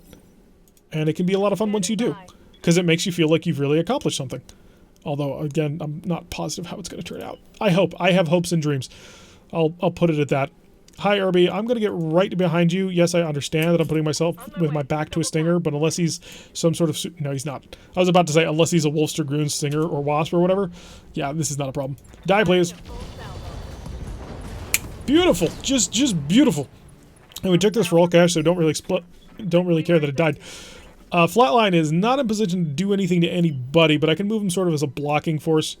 Hi, Jenner. You've got your back towards me, and I can maneuver to protect the Arbiter a little bit. Fire into his rear. Oh, we're in the rapier, of course. Flatline's not actually in a melee mech. Crap. I was thinking that he was for some reason. Oh, because he normally drives them. Can I get a direct line of sight? That will kind of do. You know what? Let's just give him some acid so he can really think about what's going on in life. Oh, should not have done that. Just remembered. This mech, heat problems all over the place. Foot destroyed. That's going to slow him down. That's wonderful. And he's unsettled. I would be too, if suddenly everything just sort of came out of me from nowhere. What's our actually look like? 19. Yeah, we're going to get up close and personal, I think. We can get a direct line of sight, which is exactly what we want. We've got 33% of the lance destroyed at this point, so we're happy with that. Ammunition, 27. Yeah, we're going to keep it at this. Burn him down, please. I just need a couple of really good hits. Hey, look, I got a couple of really good hits. Managed to blow off his leg entirely. That's going to put him on his ground. I'm going to blow out the medium laser. So this will ruin his accuracy following up. That stinger could be dangerous. You never know. You can always get lucky. There is the golden BB. But unless he manages to... I don't think there's anything left to explode on them. They're flanking. Started with this tabletop game in the 80s, once played against Sam Lewis from Fossa. Neat! Needless to say, we collected our clock... We got our collective clocks clean. Love RogueTech close to the tabletop of the PC. It really is. Well, actually, no. I take that back. There is one more experience that is closer to tabletop, and that is Mega Mech / Mech HQ. Because that's literally tabletop on PC. But yeah, this is definitely one of the best experiences you can get when you're trying to sort of get that feel of the universe. It's been really interesting. We're kind of getting like sort of a resurgence of BattleTech almost. Because MechWarrior 5 is coming at the end of the year. We've got BattleTech here. And yeah, really, that's it. If I'm completely honest, two things is apparently a surge in the community. But you know what? I'm certainly enjoying it. Can I step back just a little bit more? Yeah, that's an 81 right there. Bomb me a Jenner into the Stone Age. Probably shouldn't have done that. We got to kill this stinger this round, otherwise we might blow up the Black Sheep, which would be bad. Come on, eject. Thank you. So she's going to be over the red line in the next turn as well, so we kind of want to get this under control. Hi, I can get behind you because I'm fast, and also because I have a lot of weapon systems to shoot at you. And you're a stinger, so what's left of you? Pretty much nothing. Apex, I think, can finish this one off. Yeah, point blank range, blasting into the back, this should do it. Lovely. Considering that I've been dying for MechWarrior 5 for like 15 years. All the way back when they first showed that Warhammer, you come around the corner, suddenly you're getting shot at, and then immediately there was Harmony Gold with the lawsuit. Oh, I remember that trailer quite well. I was super excited for it. And it's like, nope, legal disputes. Although Harmony Gold is losing pretty much all connection to the property in like a year or two, so it's gonna be great. Maybe we can get BattleTech on TV. That's not gonna happen, but I can dream. So 500,000 C-bills for that one, as we sort of get ourselves back up into a cash position, because I really want to be able to buy Mech Bay 2, or Mech Bay 3 at this point, so we can get the triple repair going on. So that's going to be about a 2.5 million C-bill sink, once you add in the automation for it. So, we need it though. We need to be able to fix things, because I've got 2 long-range repair projects, and they're 2 of my most important mechs. I cannot stand to have the Crab and the Hatchetman out for a super long time, so we got to get that under control. Although the repair time for it will not be done before they're actually fixed, so there is that. So we managed to accomplish the mission with sort of minimal damage. We only got a heatsink for our trouble, but 500,000 C-bills is 500,000 C-bills. So we can sort of put that towards our collective earnings, and eventually we'll be able to buy all the things that we actually need. Eventually also we'll start being able to, well, no, not eventually, very shortly, we're just going to start taking more missions in order to grab supplies, because we need to start getting into bigger mechs, and we also need some modifications for a couple of the mechs that we do have. At the moment, I am not satisfied with the current setup of the Clint. I like the mortar. I think it's a cool idea. I think the mech might be a little bit light in order to handle it. It might be worth, in fact, pulling off a medium laser in order to make him just a little bit more capable of handling the heat. We've got a couple of days in order to fix everybody on Team 2. Oh, wow, we took no damage in that mission. 0. None. That's really cool. Quick check of the mech bay. Nice to see you down here in the hole. Agreed, some of the best parts of things like Pacific Rim was when the mechs get punching. Oh, Pacific Rim 1 was so good. Just a fantastic, fantastic movie. Really, really demonstrated the weight and just the way that these things would brawl. I love that movie so much. I know that some people are like, no, Pacific Rim is trash, but I adore that movie. Pacific Rim 2, the second one, though, that was trash. I think we can all agree that was a horrific movie that nobody really wanted to see. I mean, we wanted to see it, we just didn't want to see what they ended up bringing us. I don't think I can do anything to you. Like, I really, really want to, but aside from pulling out a medium pulse, that'll give me 2 tons. That'll free up also a lot of heat. I'll free up 6 more heat, so I've got 18 heat here. Yeah, there's just no really getting around the fact that this mortar is heavy and generates a ton of heat problems. But I am definitely thinking about pulling off a medium pulse for it. Also, the tagger is not really doing anything for me either. I do hate the idea of mech using a mechanically functioning hand for something as self-destructive as punching. So many small, easily breakable parts. Hands on a mech are super, super useful. You can rip and tear into things as well. Although you imagine that they would probably have to build those hands to be tough enough. They're probably not that delicate. In BattleTech, we've got Mimer, so we get to basically cheat on that. With the current game engine tech, it could be possible. Wait, what? Oh, MechWarrior lacks melee, BattleTech has melee, having melee would... I think it'd be possible too. I'd love to see it. The question would be, how would you do it? I think you'd want to do it sort of like the, what's the game? There's some sort of Ultimate Warrior game or something like that. Quite like both films. Really? Laurendell, you are a saint then, because I could not stand the second one. I wanted to melt my brain. But yeah, melee, like, you could, of course, do just basically a first-person shooter-style melee where there's a melee button, but would that feel satisfying? I don't know. Ek, you need... minus 5% of heat generation would be super useful. Especially on the trebuchet. Lock that down. Kinda sucks, but you know what, I'm taking it. So I think I was saving up specifically for a gunnery level, but that minus 5% is pretty useful. Popo doesn't actually need it. He had things under control pretty decently. +1 maximum evasion, is that? Yes, that is, so we're going to grab that. I could have grabbed tactics for a little bit more speed, but I want the evasion so he survives a little bit more. Avoiding AC-20 shells is kind of important. Alright, we're good. Let's go check out another contract. We still are on light mechs at this point, so we got to be kind of careful with what we do. Dead or Alive is an assassinate. I can kill him and bail. Single mercenary? Yeah, we could do that for some cash. Just grabbing all the couple of quick cash missions that we can grab here. Basically killing time until we can get our medium mechs back online. So, Ek goes in the Trebuchet, Popo in the Arbiter, Succubus in the Clint, and Sumo in the Rapier. We have to pray not to have MechWarrior 5 on Epic Store. Too tragic. I've been hearing people say that it's not going to happen, so that would be good. I've been a mech fan since you watched Gundam Wing. Yeah, back on Toonami, man. That's where it was at. Ronin Warriors, Gundam Wing, and Outlaw Star. And Rurouni Kenshin. That was where it starts. Yeah, big stomping mechs. But yeah, MechWarrior 5 I don't think they'll put on the... They won't put it on the Epic Store. They have no reason to. Although, I'm going to be honest, I'm not super thrilled with what I'm hearing about MechWarrior 5 at the moment. Mainly the mech bay is very limited, and I'm not happy about that at all. Gundams are awesome, but I think the BattleTech aesthetic of clunkier walking tank style mechs over hypermobile anime style. You see, you say that, but technically, lore-wise, battle mechs should be pretty gosh darn, like, maneuverable and slick. It's only in the games that we see them as big, clunky walking tanks, but they can do things like shoulder rolls, man. Like, battle mechs are not super slow. They can feel that way sometimes, but they're really not. If you look into the descriptions of how they're supposed to walk, they should be much more human-like. It shouldn't be incredibly clunky. They just look that way. I mean, you could watch the animated series if you wanted that. Because technically it did come from Macross, so they were that maneuverable and nimble. But yeah, Sarna's got a whole article on it. And all I can imagine every time I read it is just like a battle master just shoulder rolling into something.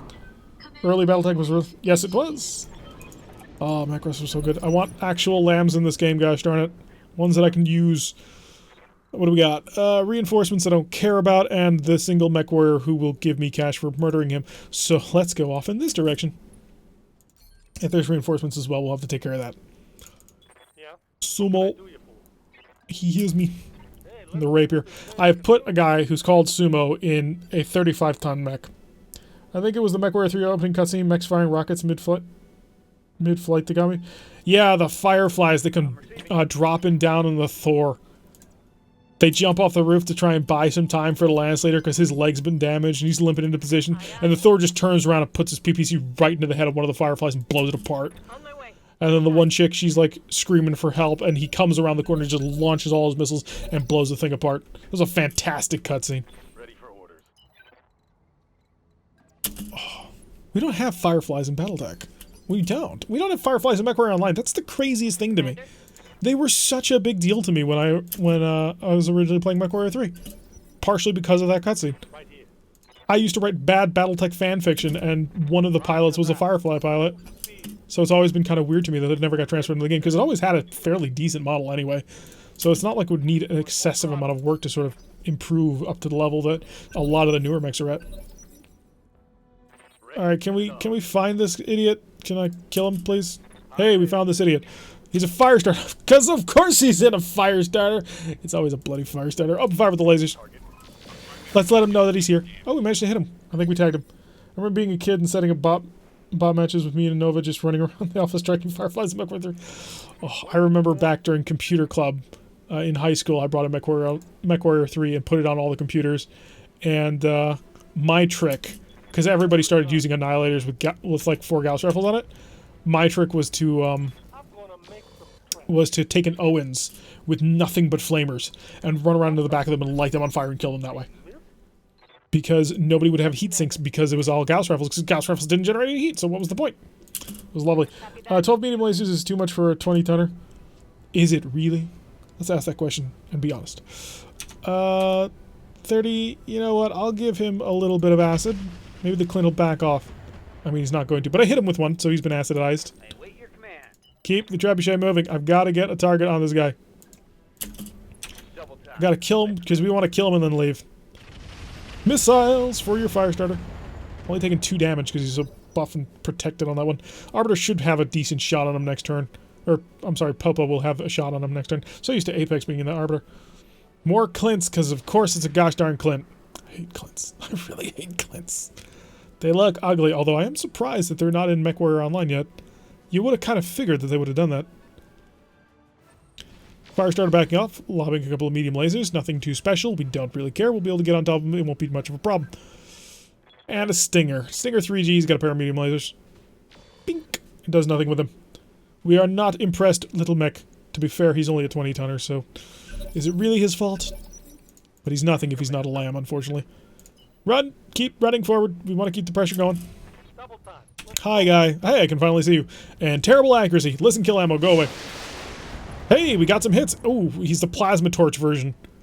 Okay, that's going to be rough. So if we get close to him, he's going to hurt us quite badly. But unfortunately, we've got to get close to him anyway. 40%? How about if I got close to him?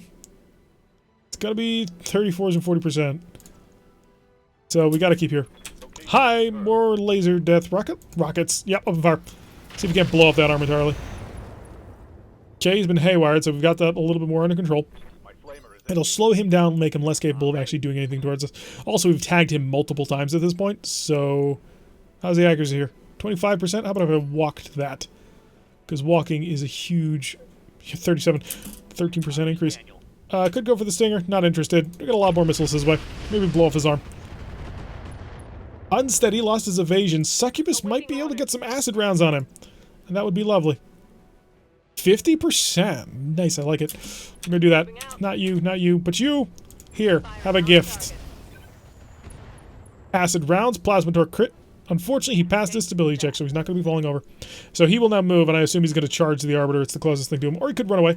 He is getting to that point where he might be vulnerable to it, although his torsos aren't open yet. So there is that. Phase 13.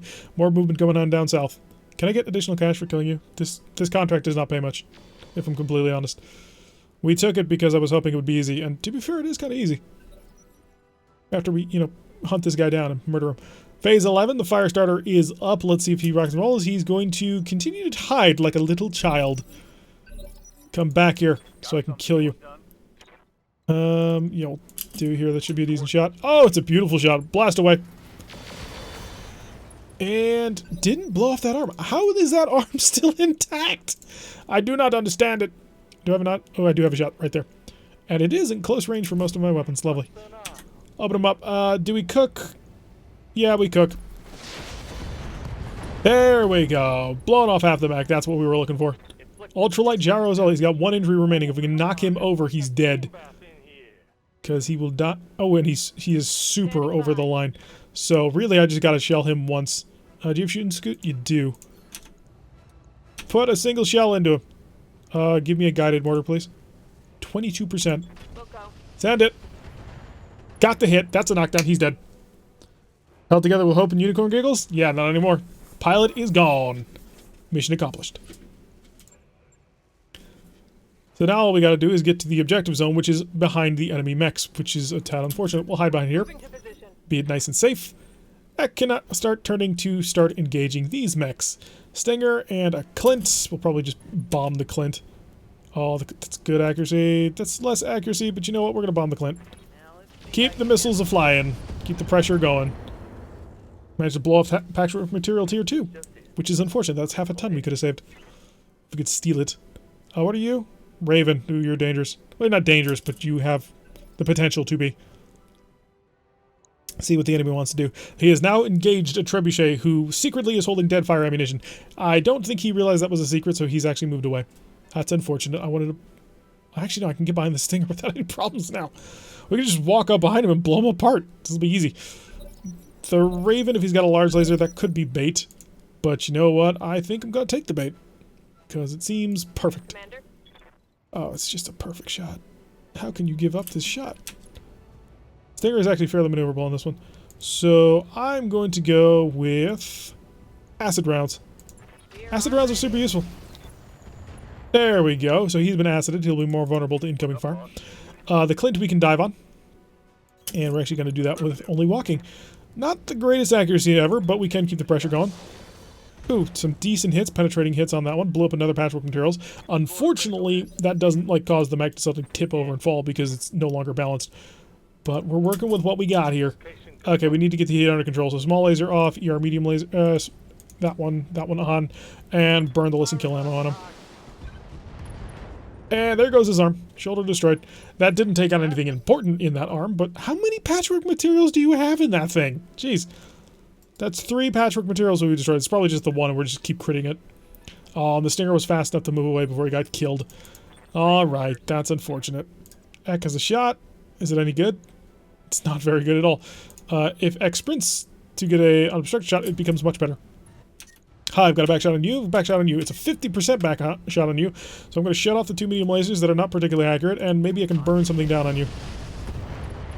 And that serves an enemy destroyed. That just means a normal crit. So side torso is blown apart, and he's not having a very good day. Unfortunately, like most mechs, he's right side biased, so most of his weapons are on the other side of the mech anyway.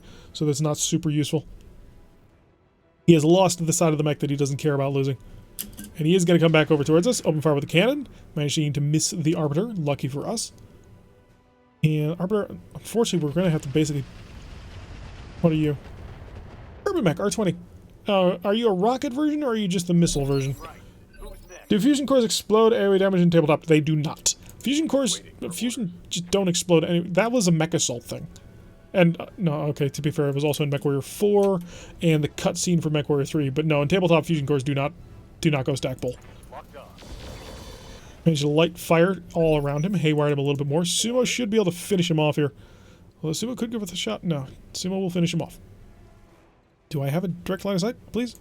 Now we're going to have to run for it. Move slightly over here. And line him up. And can I turn the Exostar on? Switch him around? Yeah, we can do that. Okay, open fire, blow him apart. Come on, just kill him. How much pressure do I have to put on this guy? Because apparently he does not care. We need more pressure, apparently. He is no longer evasive, so if we get to move before him, Succubus can make him even more in pain. Because she has more acid rounds. I'm really liking the acid mortar. Unfortunately, we run through them quite quickly. Stinger is bailing out of here. He no longer wants to be involved in this battle. Alright, Succubus, you have the shot. It's an obstructed shot. I could step out into the open. I'd prefer not to. Yeah, we'll do that, because I can be in cover. Copy that. Hi, I have more mortars just for you. Acid rounds. Probably should have gone guided because we already have the acid on him. Upper leg destroyed, but he still passed the stability check. But Ek is going to be able to come in here and basically just blow him into little tiny pieces. Hi. Let's get dead fires on. 99.1. Goodbye! Yes, that's what I want. Now, what I really would like is if I could get MRM 30s on Ek, because that would just be amazing. But then again, his long-range support is also super useful. Alright, let's start putting the pressure on. Heading towards them, getting that heat a little bit more under control so we can alpha strike again.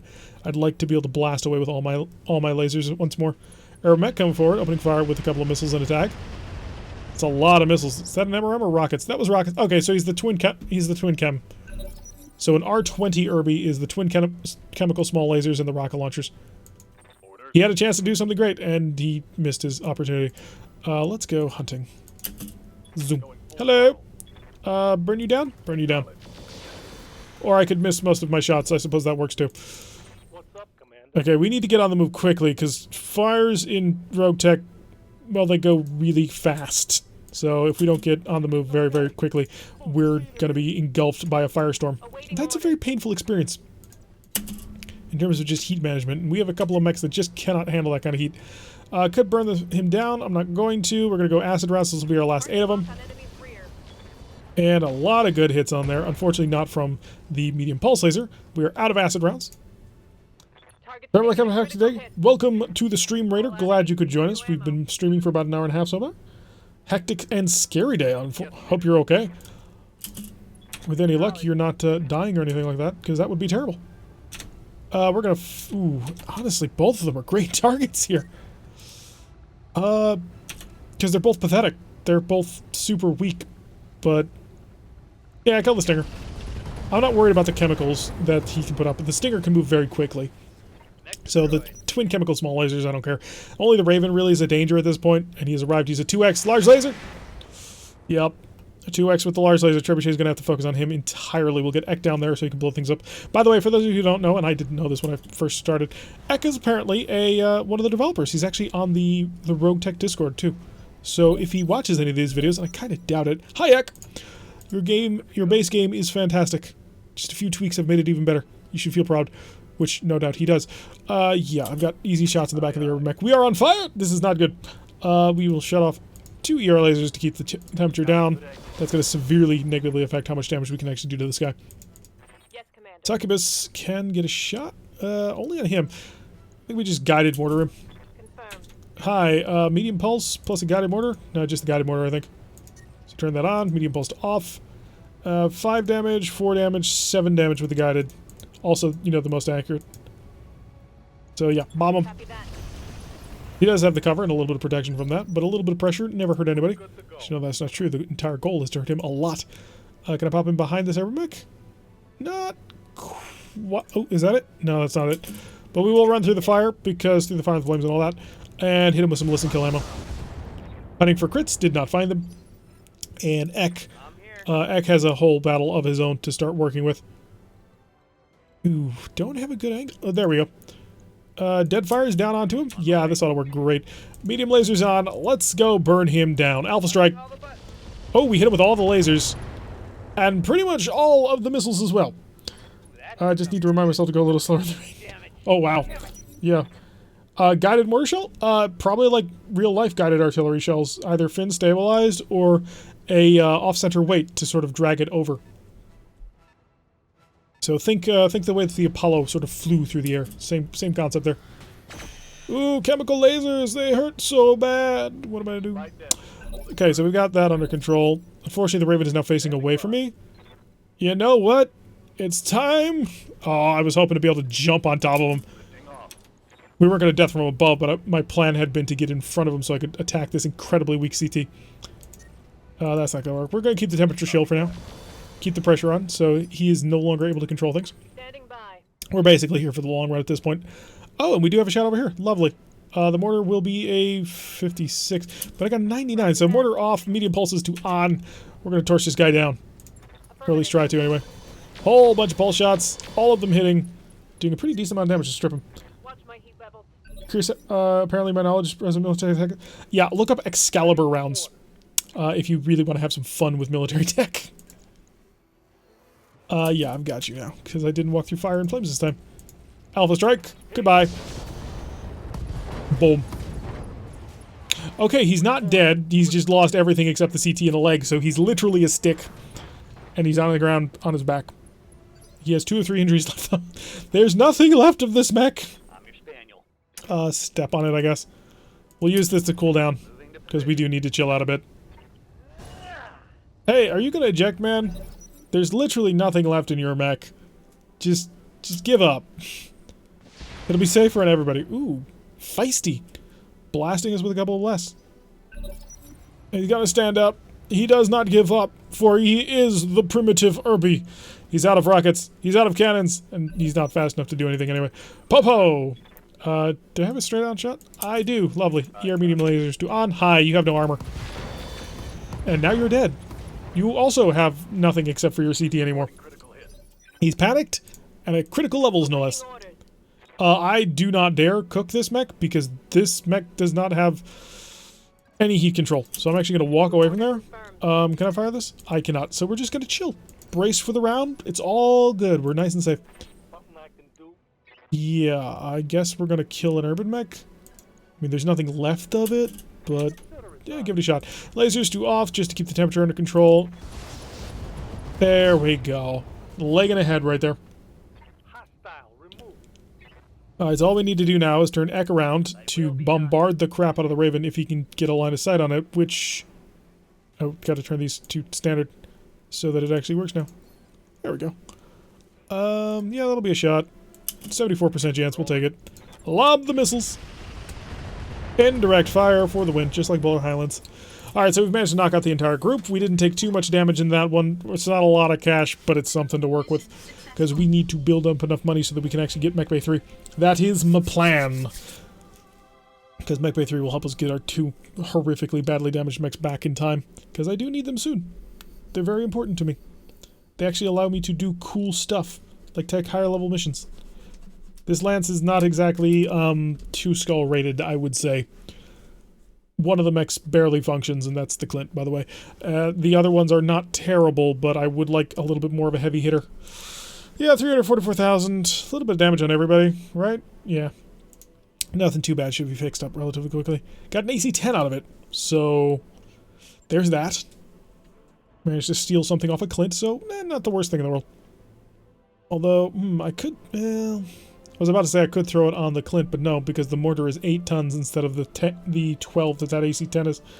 One of the things I like about Battletech is the in-jokes, the camo menu reference to the new Avalon Institute head by Dr. B. Bonsai to Team Bonsai. Yeah, Battletech has a lot of fun with those. Although one of the things I like about it, the universe, is it's fairly hard sci-fi.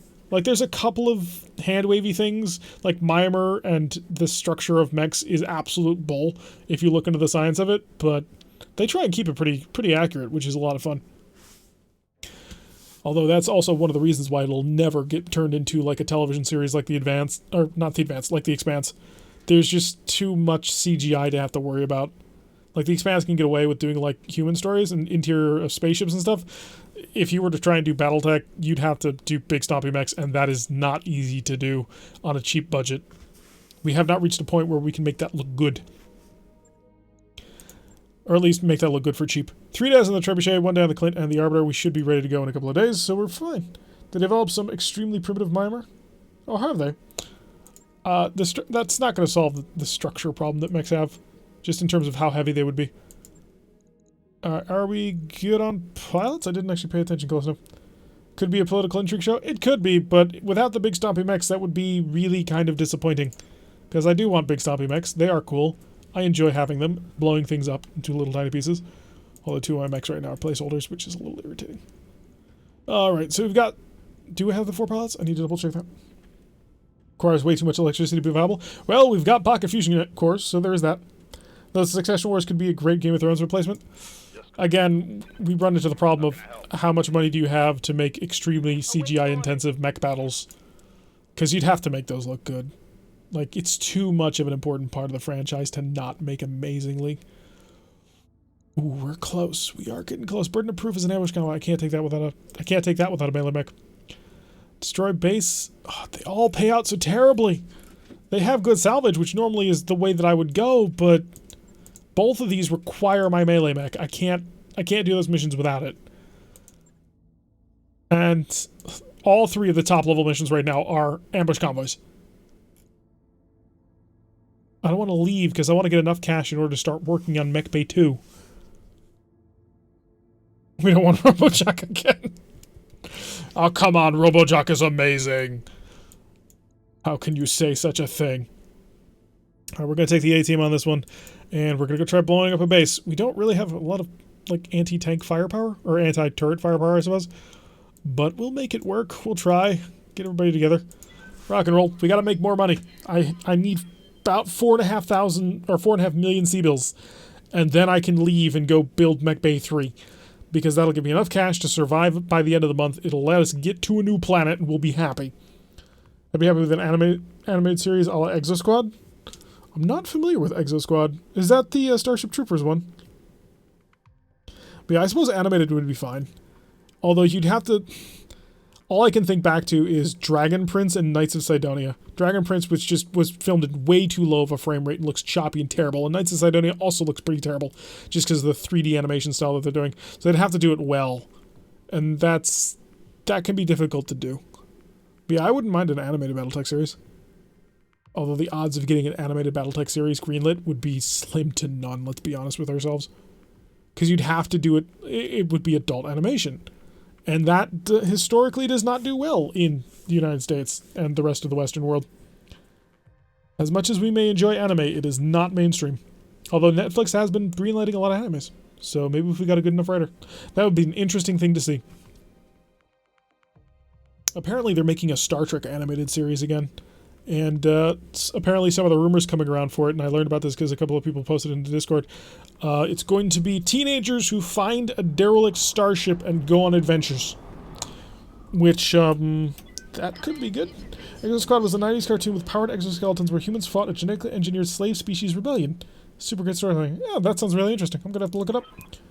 Yes, there was a Battletech cartoon series with some really terrible animation. Considering that the actor in that later went on to Alienation, Star Trek Enterprise is doing okay. Wait, what? Oh, from RogueTech. Alright, we gotta blow up 2 parts of the facility. We may just dart in, blow up the facility, and leave, because that would be the safest thing. We were on a mission very similar to this last time when we lost our crab. Not lost, just damaged. Luckily, the only thing we actually lost on that crab was a double heatsink, which we did pick up a repair for, but we don't want to repeat performance. It would be desired that we don't actually die. There is a base garrison. Hopefully there won't be 2 heavy base turrets, because I don't want to deal with them. I'll probably use my dead fires to knock them out. The animation is standard issue 90 Saturday morning cartoon, but the mech designs are cool, and the writing is at least on par with decent anime. Oh, with Exo Squad. Yeah, I'll have to definitely check that one out. Live action Cowboy Bebop. Please no. Most live action anime can just be described as please no. We got an R60C basically right on top of us, and I'm not seeing any turrets. Hi. With any luck, bye. Affirmative. Not enough luck, apparently. But if we move before him, we can bombard him. Unless he's part of the Irby Posse, which apparently has some fantastic pilots in it. Talking urban mechs that are moving on turn 1. Are well ahead of you. 27%. Oh, there's a turret. Okay, that's unfortunate. Acid, guided. Drop a guided on him. I was hoping to blow off the torso, but yeah, I know. There's also a Bleach animated or live action series. Apparently the Rurouni Kenshin one is actually good, but I have not seen it, so I can't really speak to that. Light turret chassis, blast it! Wow, that was beautiful fireworks right there, man, but I'm gonna need you to be just a little bit more accurate. 52. I'd imagine higher than 52, but I'm gonna bombard the urban mech. Yeah, 71 is not bad. Battleset consequences, many people died. I think I know what you're talking about. I think I watched a YouTube guy who was talking about it one time. Okay, Gyro destroyed. Did that tear off the right arm? Because if that tore off the right arm, that's his main gun. Oh, we got a commando! A pirate commando behind us. Was that a rocket launcher? Probably. It was a pirate commando. Let's be honest with ourselves. I don't think you lost your arm. I think we've critted his gyro and bombarded it, and he still hasn't lost it. In defensive line action, Ghost in the Shell was pretty good. No. Just... No. I've seen Ghost in the Shell. No. Sorry. But... No. Bad guys with blue and red weird hands and feet with double opposable thumbs. Now that's interesting. A lot of machine gun fire coming out of the Arbiter, but the Arbiter is slick and nimble and not touchable. You don't get to shoot me. Well, you can shoot me, but you don't get to hit me. Those are the rules. I have it in contract right over here. And more fire coming in. Yeah, Scarlett Johansson was not the right person to play Major Kusanagi. I'm sorry, but it's not even the fact that she's not Japanese, although that's part of it, because we all know how that actually goes. But the real problem is that Major Kusanagi has a level of hardness and edge to her. Like, there is a very hard element to her. And Scarlett Johansson doesn't really give off that same sort of air and effect. And because of that, I just could not get into that movie because of that. Because it always made... She was always playing the Major as being a little bit softer than the Major kind of should be played as. Now, maybe that's my personal opinion, and well, it is my personal opinion. Maybe that's not an opinion shared by other people, but I couldn't get by that. Because she's a fantastic supporting actress, she's a great actress in general, but she doesn't do hard characters well. Reactive characters, soft characters, characters like Black Widow, phenomenal. But she doesn't pull off Major Kusanagi in the way that I kind of think that someone needs to. You need to have a very hard edge to the way that you react. We killed the airman back with mortar fire. Scarjo trying to be a hard ass is rarely convincing, I agree. It's a type of hard ass. Like, she can do a type of hard ass very well. And the Avengers movies are just phenomenal for that. She is amazing in those movies as Black Widow. But it's a different kind of aggression. It's a different kind of hardness is really the only way that I really kind of know how to describe it. So, she's more like water than brick, I suppose would be another way to put it.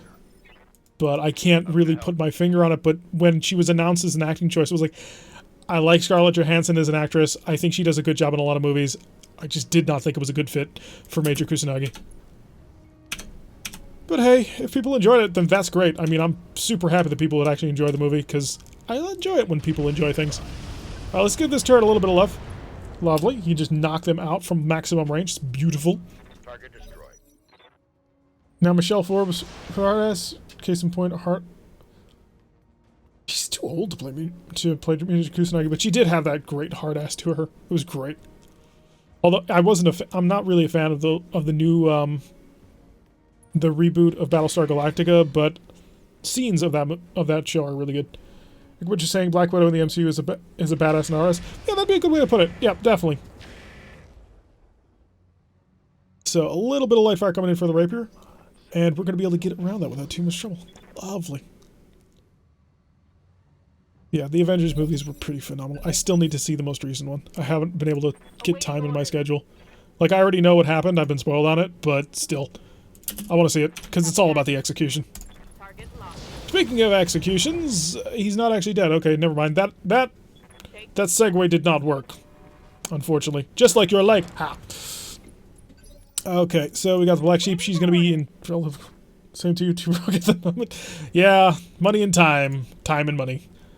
Fairly decent shot there, actually. 59%, which will be improved. 52. Nah, we'll go for here. We'll go for the side shot. We'll give him a little bit more love. 76. I love this mech. I just adore it. Give me some acid rounds, though, to just make him in pain, because I've got Punisher right next door, and he can cause some really nasty things to him. Ooh, crap. Whoops. Didn't mean to use the medium pulses. She'll ask for his sidearm, and then shoot me in the head with it, no doubt. Alright, Trebuchet. Let's go kill a Jenner. Deadfire is up.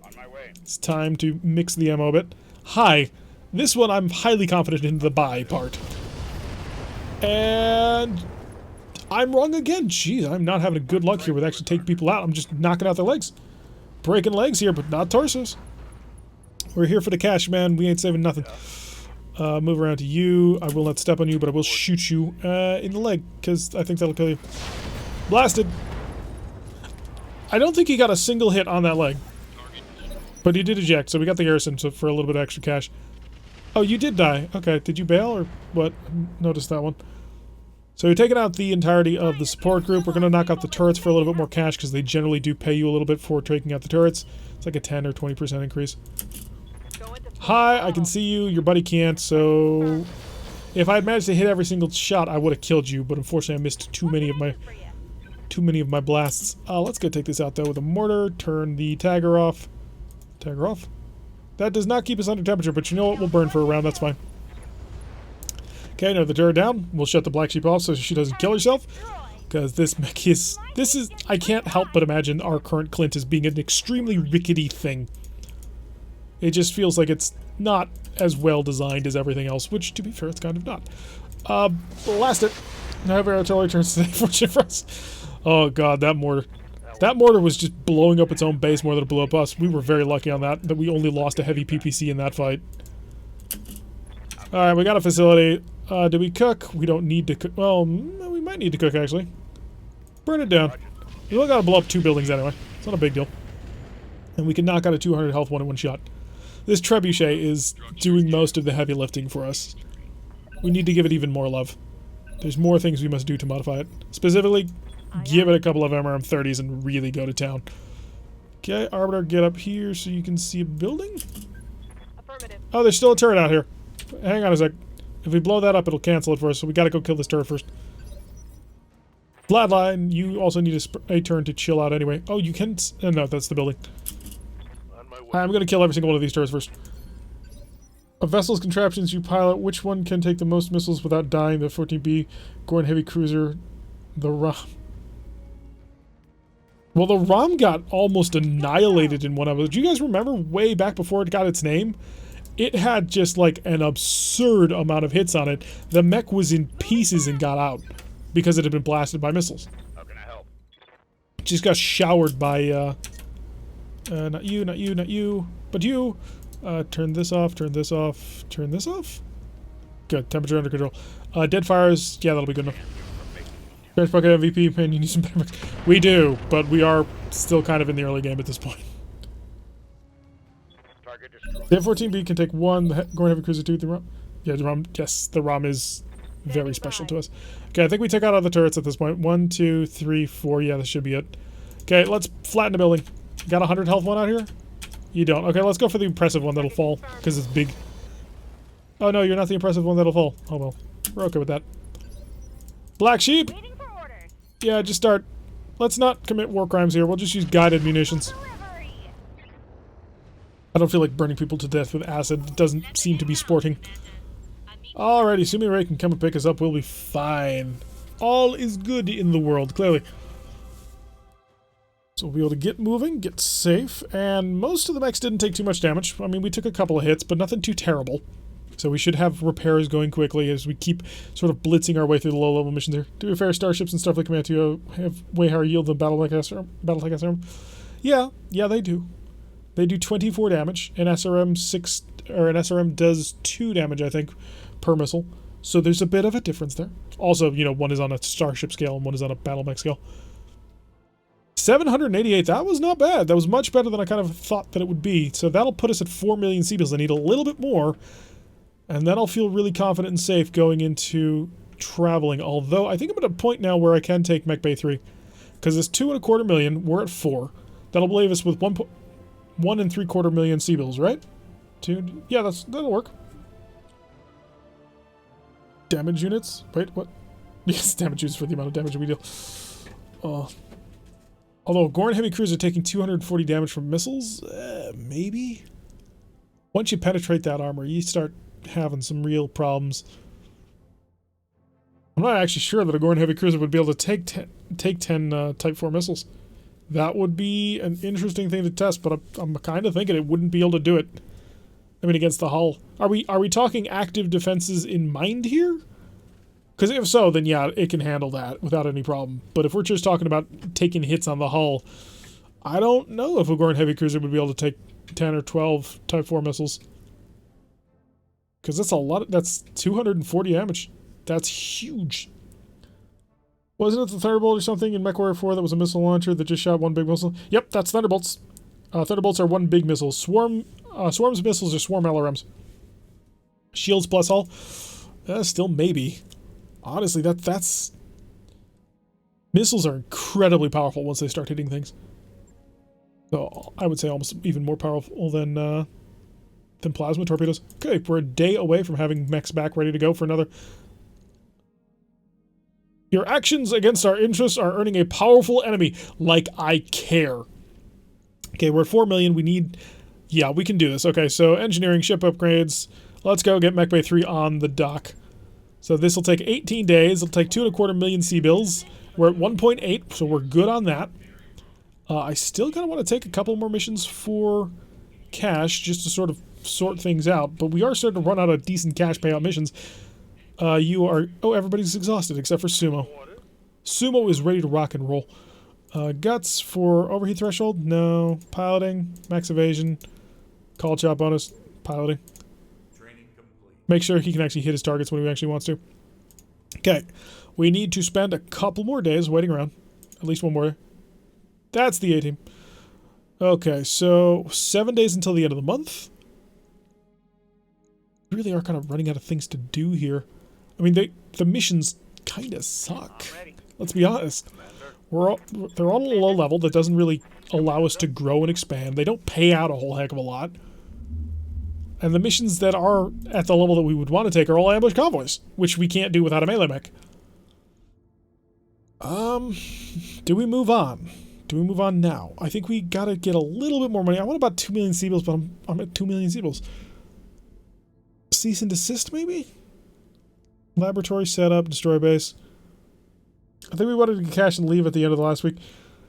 Yeah, let's keep earning cash until the end of the month, and then we'll be good, and then we'll leave. SRMs are great for taking out cockpits early on when you can't field big sniper weapons and pilots to aim them.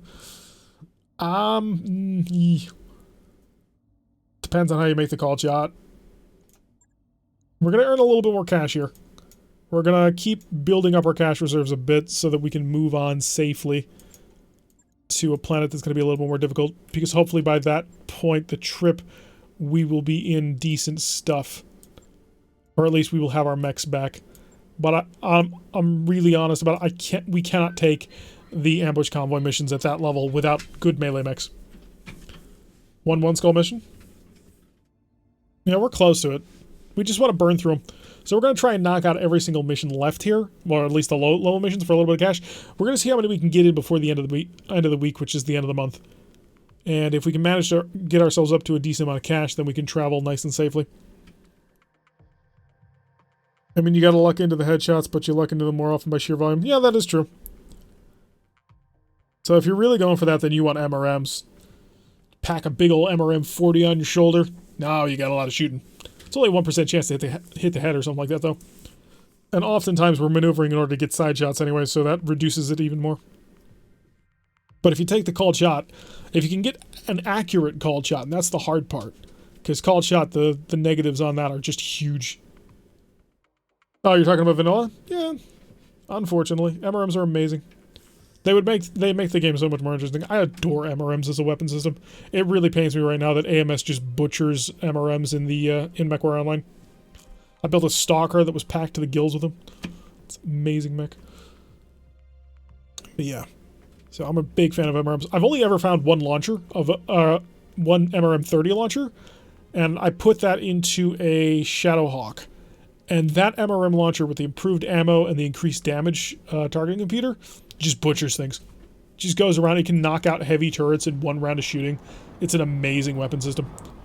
Feel an MRM Wolverine in the early game. If you could, yes. Ah, Wolverines. Watch the tree. I'd love to put an MRM 30 in my Wolverine. I don't have it. I'm looking for it. Alright, let's go kill a garrison. Let's go say hi. Oh, we have nobody. Will you start with a new company when Urban Warfare modded to RogueTech? Yeah. We'll start with a new company once we hit the end of the 5,000 days that is the standard career mode. Well, not the standard, but apparently RogueTech career mode is 5,000 days now. So when that happens, we'll start a new company. When Urban Warfare comes out, if it breaks saves, which I do anticipate that it will, yeah, we'll start a new company then too. Yes, So, but I fully expect Urban Warfare will break a save.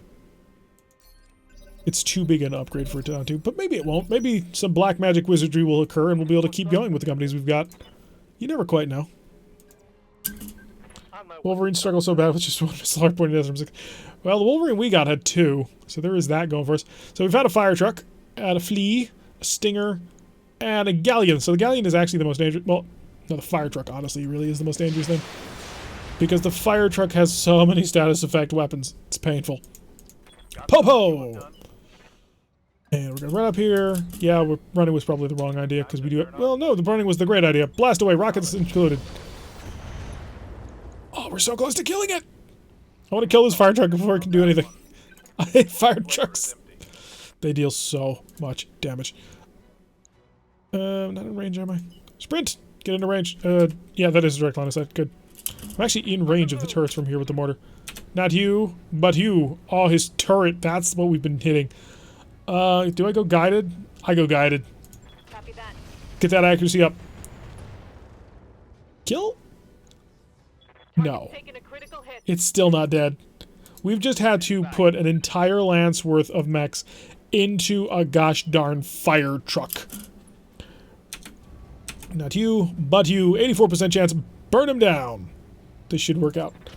One shot might have daily chance to hit the head, but 40 shots is a lot deadly. Especially those mechs longbow that can carry like 20 LRM 20s and 2 LRM 5s stock. The longbow is in game with its own model now. I just felt like putting that up. But hi, Splinter. Welcome to the stream. And that's why you almost always feel the LRM boat. I like LRMs. Give me MRMs. MRMs every day. Okay, long range fire from the galleon. That was probably... Or was that the galleon? No, that was Firestarter? No, it's a flea. Oh, it's the flea with the large laser. Eh. And the galleon just unloading with a couple of LRMs. If I can get away without LRMs, I tend to like going in that direction. I think, at the current point where, in what I've released so far with Ripper's Rumblers, they do not have an LRM boat. And I don't think they've ever had an LRM boat. Thing is, LRMs are heavy. Like, really heavy. It's kind of astonishing just how heavy they are. 10 tons for an LRM 20. Hi, I've exposed myself. I'm probably going to get shot at a lot. I could shoot at the galleon. The flea is not a great chance. The light turret chassis also not a great chance. Give me that galleon. Blow him apart. Or, you know, we could miss every single shot. That works too, I suppose. At a 40%, we fired 4 times, plus attack, plus a narc. That was not good at all. That is a direct line of sight, and I'm wonking. Keep the fire going. How's this galleon so gosh darn evasive?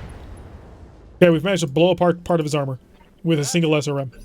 That should kind of put into perspective just how terrible he should be. Keep lobbing shells. Guided shells will be the shell of the day. You really need to catapult that on a boat?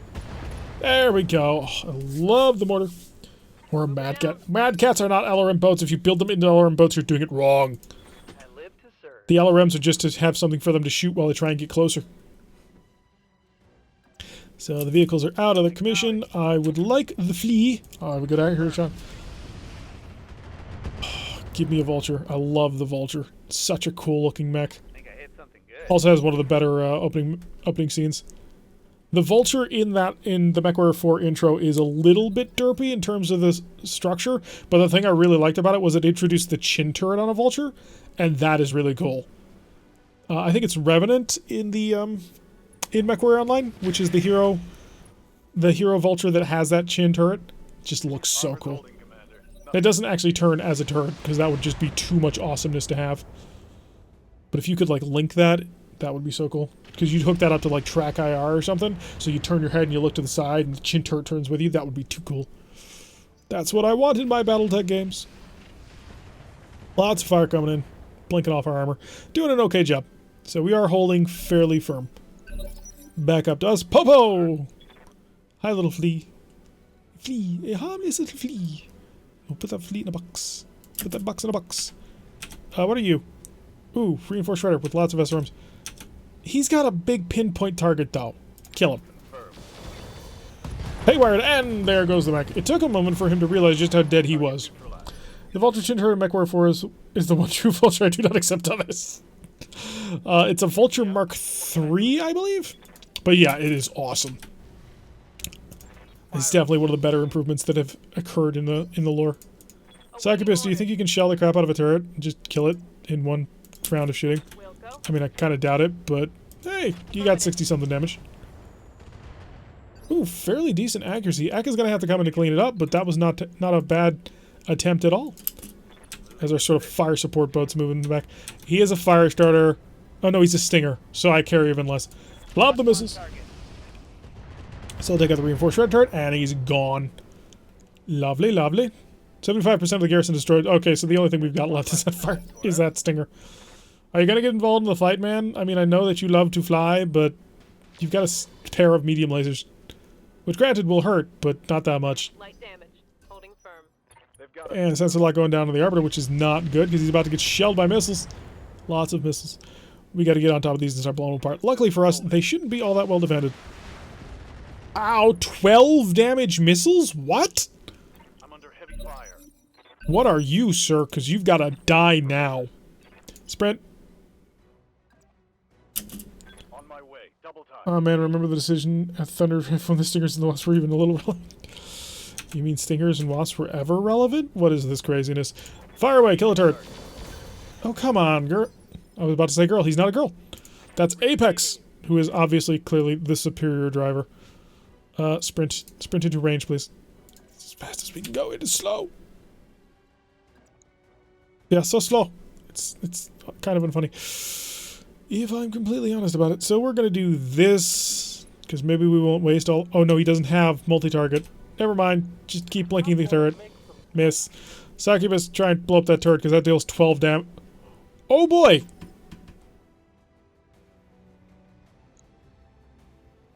That's a light turret chassis? What? Commander. We have a problem, perhaps. I am concerned. I have a concern. On the move. Give me that camouflage alarm turret, please. There it is. Bombardment. I mean, the big badass hero mech in that book is a looks as a shock. Popo's feeling gutsy today? Well, apparently not, because Popo can't hit the broadside of a barn, which is a bit of a problem, because Popo is going to die unless I can save him. Save him with a 43% accuracy. Yes, that is a big gun. It's concerning me. Okay, we got that turret. We're down to 2. Hopefully this isn't a howitzer or something. He didn't shoot before, so maybe we'll be lucky. He's definitely in range now. Okay, a couple of lasers on the Clint. The Clint has just been taking plinking damage quite a bit, actually. Probably should turn around and just blow him apart. Yeah, that was what we were worried about. A little more fire coming down. Okay, we're alive, right? And a fire has begun, so let's get out of there. Oh, we've been engulfed by flames. That is not good. Hi. I should have very high accuracy on you, even though I'm cooking. Good, it's dead. So yeah, that was possibly a sniper artillery piece. That would have hurt a lot if he actually managed to hit us with it. Sumo has a target there. It's not a good target. You didn't move much, did you? I don't think you did. I don't have a shot on you, so I don't care. Okay, keep the pressure on. Target the turrets. Weaken them. Destroy them. Apparently he's trying to shoot the building. That is not the plan here. Aye, Clint can start messing with you. aye. Affirmative. Hi. I have really good shots on you, and I'm in the water, which means I'm gonna be very chill about it. Blast away everything you've got. Ooh, having a bit of a bad day there. Managed to blow up a lot of things. His legs, his shoulders. He's not having a great time. Ek, on the other hand, has more important things to do, which is bombard the crap out of this turret. Unfortunately, it's gonna be terrible accuracy. So we're at 37. If I sprinted to get a little bit more distance, well, to get a little less distance to have to worry about, we'd be at 25. So yeah, that ain't gonna work. Just a steady, plodding walk then, please. Not you, not you, but you. Love the fire. Just did a couple of hit. There we go. Okay, all the turrets are destroyed. So now we can turn around and blow up the Stinger. A light turret in the way that a Hunchback and a Hollander are mediums. Wait, is the Hollander a medium? I thought it was a light. With the Gauss rifles and AC-20s. Gauss rifles. Ready for orders. Okay, I'm not going to bother. I'm going to turn around over here to... Never mind, I am going to bother because I can't get to you. Target. Building that will... Yeah, they both work. Open fire!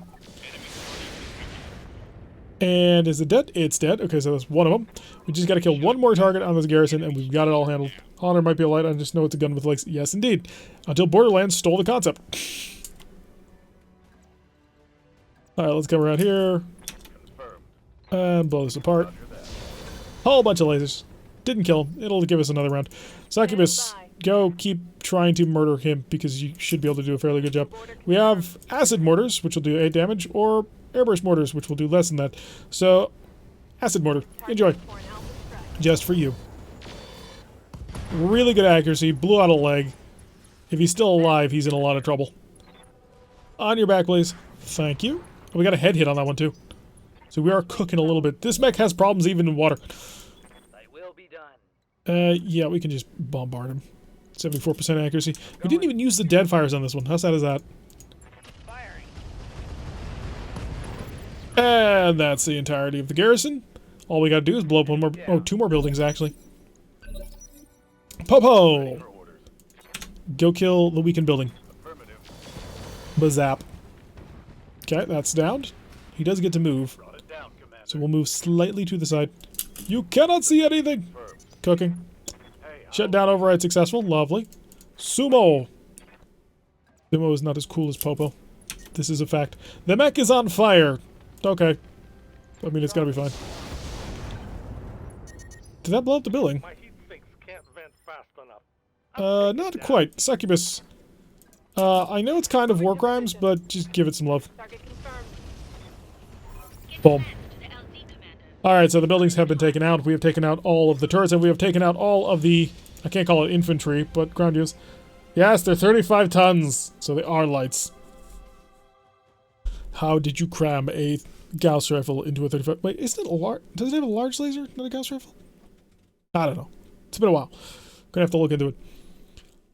Oh yeah, that was it. They're making a Hollander. I really can't believe that MechWarrior Online did not make a Hollander by now, because it is just too derpy not to have. Such a wonderful little mech. Hey, let me plant a Gauss rifle on top of you. Wonderful! Open fire! Knock the mech over every time it fires. A little bit more cash in the pocket. Hopefully it's going to give us a nice amount of bonus for that one. Not terrible, 35% more. So that got it up to 6.5. And you took no damage. You took a little bit of damage. You took no damage. You took a little bit of damage. Only 2 mechs need to repair. The Arbiter could take 3 days. And we got a medium laser, because of course we did. It's like an Irby, but less cute. Hey now. The Hollander can move above 5 kph. What is the Irby's top speed? Isn't it like 30-something kph? It's slower than most assault mechs. The poor, poor urban mech. It does have a 360-degree turret, though. So it's got that going for it. And then there's the Hollander's bigger brother. I'm trying to remember what it is, but it's a mech with a sniper artillery piece embedded in it. Slow as crap. Well, of course, you've managed to cram in super heavy weaponry on it. So one would imagine.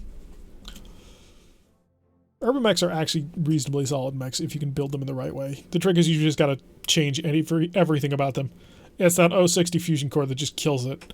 Because a 60 rated fusion core will not do anything for you. I think it's terrifying in its one niche. Honestly, tabletop does not actually let the urban mech play to its strength. Because in tabletop, everybody moves, and then, well, you move one at a time, and then everybody shoots together. So you can't kill somebody before they get a chance to shoot back at you. So, 12,000 for the 6 days. Ouch, that Arbiter. But hey, we've recently improved things, so we will be able to get our stuff going. But we're probably not going to be able to take another mission this month. We'll get one more mission in until the end of the month. Stop. I think we want an extra day. I think we need to anyway. Okay, so we are back up to the A team, and we've got 2 days until the end of the month. We're at nearly 2.5 million. I want to be at above 2 million by the end of the month. Do I take guts? Yes, we do. Because this will give us an overheat threshold, which will work nicely when she gets her crab back. She's a quad 6 pilot. Lovely. Flatline can go up, and Flatline is a melee person. I could go... Guts will give him more health, but we don't need it. Piloting... Plus 10% max sprint. Thank you. Make him... That'll give him 1, maybe 2 tiles on occasion. No, it'll give him 1 tile, which is not bad. Alrighty, let's dive back into it. Let's see if we can't get another mission, or possibly 2 before the end of the month. Depends on how much damage we take. War Criminal is an assassination mission. Do we want to take it for cash? Ambush Convoy, Ambush Convoy, Ambush Convoy. And no other missions generated at that level. That sucks. So the question becomes, do we think we're going to get cash out of this, or do we think we're going to get salvage out of this?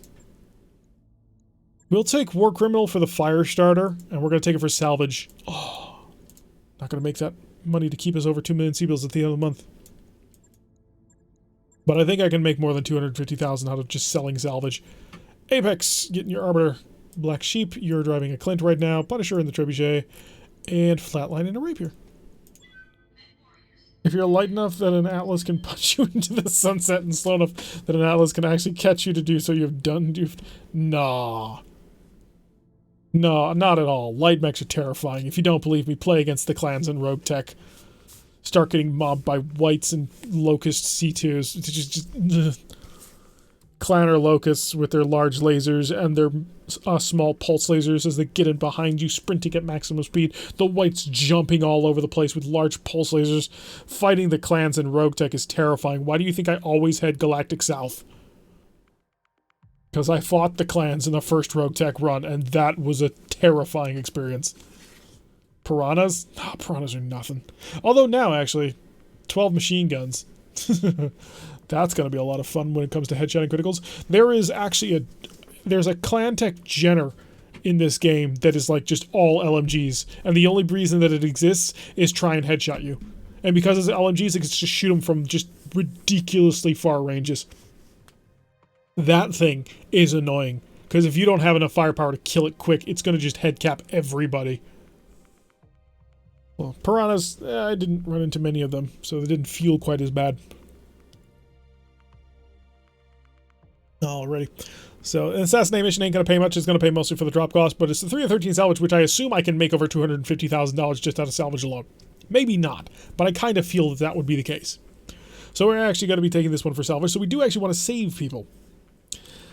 Piranhas are high risk, high reward. If you know how to drive it, it's going to be deadly as all heck. But if you're like about 80% of most piranha pilots, it's a piece of cake. Oh, we're back to this map. Weren't we just here? Yes, that's exactly the plan. We want to go swimming. Run up. Nothing in the initial contact zone. Okay, so... yeah, this is going to be... oh no, they're just barely back. Good to go. Yeah, there's a couple of mechs in MWO that do not work, that you can actually use properly. In, you can use them properly in Battletech. Flatline up top? No. Flatline needs to be up front. We can put Punisher up top, though. Give him a height advantage to work with his LRMs. We could put Black Sheep up there, too. She would work fairly well up high. How can I help? We're gonna sort of sprint in this... kind of this direction, just so I have the option. Oh, I only walked. Whoops. Don't remind me, because I'm trying to do this. I may not be able to finish this. Let's just put it that way. Awaiting orders. Okay, we got out of the water. Hi, we found a wasp. Wait, what? No. No. You're not allowed to have this. I did not... we got a problem. This urban mech will single-handedly annihilate anything that he actually touches. He's got an arrow 4 artillery piece on him. So, yeah, we're in trouble. We're in so much trouble. Open fire. We steal it, though. He's been haywired. Okay, that's going to help out a little bit. But we got to keep... all the firepower goes on that Urby right now. You ever wanted a circumstance where the urban mech was the most deadly thing on the map? Here it is, because he is. Double time. Let's go. So there is no mech on this map at the moment that has more firepower than this guy. So if we don't kill him soon, we're dead. Yeah, speaking of terror, at least it's not the nuclear Urby. There is that going for us. Accuracy from here would be 65 on the acid rounds, which do the most damage if I sprinted. We're looking at a 52. I can't afford the loss. So we're going to walk it. Don't need to tell me twice. Give me that Urby. Acid him. Roger that. Fire Oh, the really terrible thing is the Punisher already went. Structure exposed. It's not in time. We're going to get shot. He heard we were talking trash. Okay, Punisher's up. Punisher, kill it. Kill it now. It just needs to die. 81%. How about a Deadfire? Yeah, the Deadfire's not even in range. Firing on the enemy. And now the trash is talking. It's gone. Okay. 1, yay. 2, damn. Because on the one hand, I was kind of hoping to steal that. On the other hand, I'm not going to get shot at by it anymore. Oh, that's the gameplay loop of RogueTech. Oh, damn, that thing is terrifying. I want it. Okay, so the Irby he's handled. We blew up his Arrow 4 launcher. It no longer exists. Come back to me. Don't do that to me. You're going to scare me and make me think that suddenly we're about to get nuked by an Irby. It's that button. That's the button. Yep, you've lost your gun. Go home. Into the fire, apparently. Pegasus, Arrow, Wasp, and the Flea. Oh, you know, yeah, Flea, you're a fashion power armor. Yep. So that was a bit anticlimactic, I understand. And I do feel a bit sad about it, but at the end of the day, we really needed it to not have that Arrow 4 launcher. I really feel sorry for him now. I mean, he didn't even lose his arm, and that happened to him. Blow him apart, take him out of his misery. I was like, kind of expecting you to die there. Not gonna lie, a little surprised. Fashion power armor, it's 12%, but we gotta get something on it because otherwise he'll hurt. Power armor at close range is just not fun. Okay, a decent number of hits, but it's probably scattered all over the mech. If I stopped him at 27, if I just walked up to him and shot him, it's thinking. It's terrible. We're gonna do it anyway. Hi, yeah, please die? Target locked. Oh my god. She just annihilated it. That was 20% chance to hit on most of those, and she just hit every single one and tore that thing apart. She must have power armor more than I do. I wonder in a past life if she was killed by a toad. Urban Mech, I will give you guided mortars. Got it. Just for a little bit. Hey, be careful with that. Flatlines right there. Don't feel sorry. If he wanted to live, he wouldn't fly her. But he had an Arrow 4. Oh, and a Mongoose. Jeez, we picked the right match in order to go for salvage on this one. I mean, aside, of course, from blunt. Also, the other reason I do feel sorry for him, because, you know, he had a really cool weapon, and we kind of took away his opportunity to ever use it. But, too, because I wanted that Arrow 4. I don't know what mech I could fit it on. I would figure it out. If that meant stripping everything off that Raven to throw on an Arrow 4, I would do that.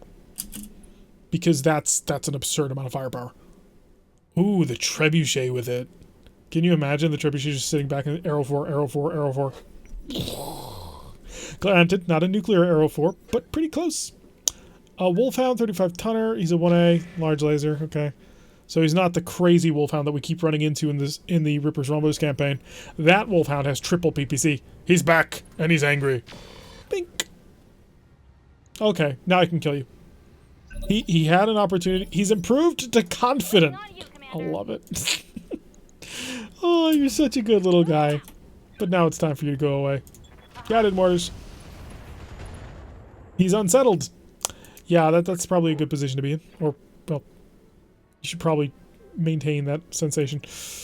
That'll put my back to a lot of enemies that are coming, so we're not going to do that, but we are going to tuck ourselves in this corner so I can shoot you in the side. I think you're dead. I could be wrong, but I really don't think that I am. Actually, no, I take that back. I'm wrong about this a lot. Yep, there goes the ammo. We had lots of different kinds of ammo in there. Fast cam, standard. Yes, Commander. That would have been terrifying if we had actually managed to get our hands on it. Can you imagine that campaign? Oh, that would turn this campaign around so hard. The Mongoose, not good. The Wasp, a little bit. Ooh, are you? No, you're not a Wolf's Dragoon's Wasp, but you are packing quite a lot of punch. Hit him. Your armor is Structure exposed and detected. So long range fire incoming on his location. So we almost killed our way through the ambushers, and they're strung out a bit. Raven 3M is the missile Raven. And the Mongoose is pulling back. Yeah, please do, so I can kill everybody else and then focus on you properly to steal your stuff. Maybe just go for the kill as fast as possible. Wait a second, which Mongoose are you? 70. Ooh, is that a downgraded version? Need to look that up. Wolfhound is in the house, open fire with a large laser, and a couple of his mediums, not able to connect. I would like to kill the Wasp just because I got it started, but... Oh, Punisher's up. How can I help? I'd like you to kill a Wasp if at all possible. That'd be nice. What's your accuracy at the moment? 17. 15. If I sprinted to just get a little bit closer? I'm just too slow to keep up with our lights. And we maintain 17. Okay, we're gonna do that. Oh, 19. Lob it on the Wasp. Give him a little bit of love. Penetrating hits. He is unsettled. When you're dancing in the rain, of course you would be. that... I don't... Oh yeah, that was from us blasting the airbeam and missing a couple of times. Set fire to the entire forest. This is all just going to be a smoking ruin fairly shortly. Don't drive through... Good. I managed to hit us 2 times with SRMs. That's not fun. Don't do that! Systems holding. We don't want to take that kind of damage. We're going to get punched by a stinger. What? At least he didn't connect. Little guy, you are not just... This is not your design, man. I guess that's what he wanted to do. And the wasp is going to come forward as well. Yeah, that's what I was kind of worried about. He's got a pulsar. He's got a lot of interesting stuff on this thing. Damage We're going to blow him apart. Come over here, Raven. I do have to worry about my temperature a little bit. Do I have a back shot on this guy? No, I don't want to move through the fire. I also would prefer not to get shot at by anybody, but apparently that's not a choice for me at this moment. Come over here, target the wasp. Yeah, it's got to be the wasp. Still over the temperature gauge. We'll shut off this ER medium and listen kills. Didn't? Oh, we got a hit on him. Melee Stinger, how does he ever... How does he run around carrying balls that heavy? Because light mix in this game are crazy. Let's maneuver. Let's get on the move because I don't want to shoot from here. I want to reposition a little bit. I would like to be in the forest, but that may not be an option. I can turn around and shoot. I'd like to stay in close range, actually. Position over here. Give us a little bit of evasion. Give us a little bit of cover. Not the Stinger, but the wasp. Target confirmed. Ooh, missed almost everything on that one. Did manage to blow up an arm, though, so there does have that going for him. And he's panicked. Good. What can I do for you? Should be absolutely terrified about what's happening to you. Got it. Okay, mortar shells on the wasp. Guided is a 22, but it's probably the best we've got because he is at short range. Tell me what to do. It's just the air. Looks like a chance to hit when choosing an attack. I think there's a little bit more complexity to it, and there is some advantage to trying to, What are you doing? There is some advantage to trying to punch a mech in this game because it does reduce your initiative a little bit. Not a huge amount, but some, and that can be decisive at the right times. Although when you're getting repeatedly kicked by a locust... Hello, that was impressive. You have an MRM-10 on you, don't you? Oh, we've been narked. Crap, we gotta pull her back. Barely hit, Commander. Don't say that, you've been narked. It's really bad. Oh, we do have a line of sight on somebody. So we are going to be up close and personal with folks. Moving at a sprint. Is it more the equivalent to that one friend who keeps making self-deprecating jokes to the point where they start worrying? Okay. Okay, what do we got? Ooh, the Wolfhound is honestly the best shot. The Wasp is not terrible, so I'm just going to keep lobbing the Wasp because I might be able to break him. Foot destroyed. Blow off the entire leg? Not quite, but he's not having a good... Oh, he bailed. Okay, so we got most of that Wasp, actually. And he had a fire control standard, which we don't care.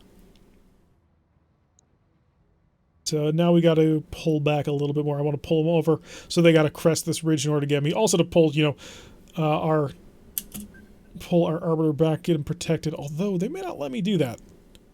Phase 5, apparently. Should be beneath everybody. Supporting Lyran forces. We haven't killed any of the ambushers yet. The Stinger! Be impressed by his stingerness. Okay, that was an interesting plan. I'm not sure it was the best plan, but it was certainly an interesting one. The Mongoose is on top of me. We still don't have a good read on what he's got, but that's partially because we're currently looking from the spectator view. Are we done here? Can I come back to me? No, we're going to get punched by the Wolfhound who has a large laser. He did 29 damage instead of firing a large laser at me. And we got narked recently. Come on, man. That was a bad idea, and you know it. Okay, flatline. Flatline should... Wolfhound is a medium laser and a large laser. The Mongoose, the Stinger is twin medium lasers. The Mongoose, do I have detailed data on him? Just that he's got a whole ton of energy weapons. I'd like to know what's in his head. Apex. Yes, Commander. I think we dive on top of him. Yeah, let's use our maneuverability to our advantage. Oh, hi, I forgot that you existed, but no, I remember he was there from the very beginning of the fight, only just now. Okay, he's been target acquired, but he did not hit him with the haywire, which has been unfortunate. Can I get behind somebody? Not unless I want to sprint into their back, which may not be the worst thing in the world. Although that does put me in a really rough position. That should be okay. Roger. High. Decent, not as good, worse. Let's kill a Stinger. Small laser off? No, it's got to be two of them off. He doesn't have much armor in the back, so if we concentrate it a little bit, it should kill him. Oh, we tore off half of him, mech, so we can work with that. Scored a critical hit. So he's been damaged. The black sheep shall come in here, and she shall cause havoc and pain, and guided mortars will be quite accurate on that. We'll also be able to bring the Clint to share a little bit of armor. Clint is not fully armored, so there is that to be slightly worried about, but a little bit of help would be nice. Not quite as well as I was hoping. I was hoping to actually start penetrating a little bit of armor there. So the mortar's nice, but the mortar has some definite limitations. We're gonna have to keep that in mind. Oh, we're in deadfire range. That's deadfire, people. Hi! I have special LRMs that don't act like LRMs. If I do this, I'll kill you. But I want your head, so really I'm kind of okay with that, actually. I have to break most of his extremities, but not actually kill him. Feels a little bit bad. So he's been weakened, especially his legs, and he's on fire, so now he's got the heat problem. He'll blast away the Clint, which is a good plan, especially with the heat. That was a very good plan. I gotta give you credit for that one. And his heat is very high. Oh no, is that not incredibly high, but pretty high. As the fire slowly consumes the forest. And the Raven is gonna maneuver into our back. Hit us a little bit with that one. We're gonna basically just go back and forth on this one. Until eventually one of us dies. I think I'll be able to cut through his armor first, though, because I started it.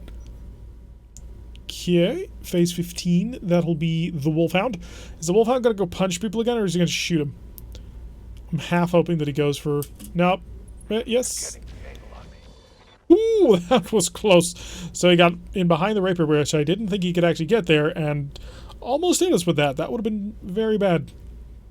But now we can take advantage and go kill other people. His back armor is gone. His front armor is actually in pretty decent shape. Pegasus is going to move up to sort of get involved in a battle that it has no business being involved in. This is a private scout battle, man. Go away. We did not invite you to this one. So let's see what they're going to do to us now. Although we're in phase 14, Stinger's going to back off. And also try and hit that rapier and not succeed. So we've reached the phase where it's just a mad melee in the middle here, which is not very safe. Commander? Okay, so Apex can get here. And... cover herself. Maybe a better idea to pull back a bit? Do something like that? Straight 99 ones, so yeah, we'll do that. Hi, I think I've got my I'm gonna Vigilance. No, I don't want to lose the accuracy buff at the moment. Blast him! Oh, that took out his light engine. And we win. Our capabilities were superior to theirs.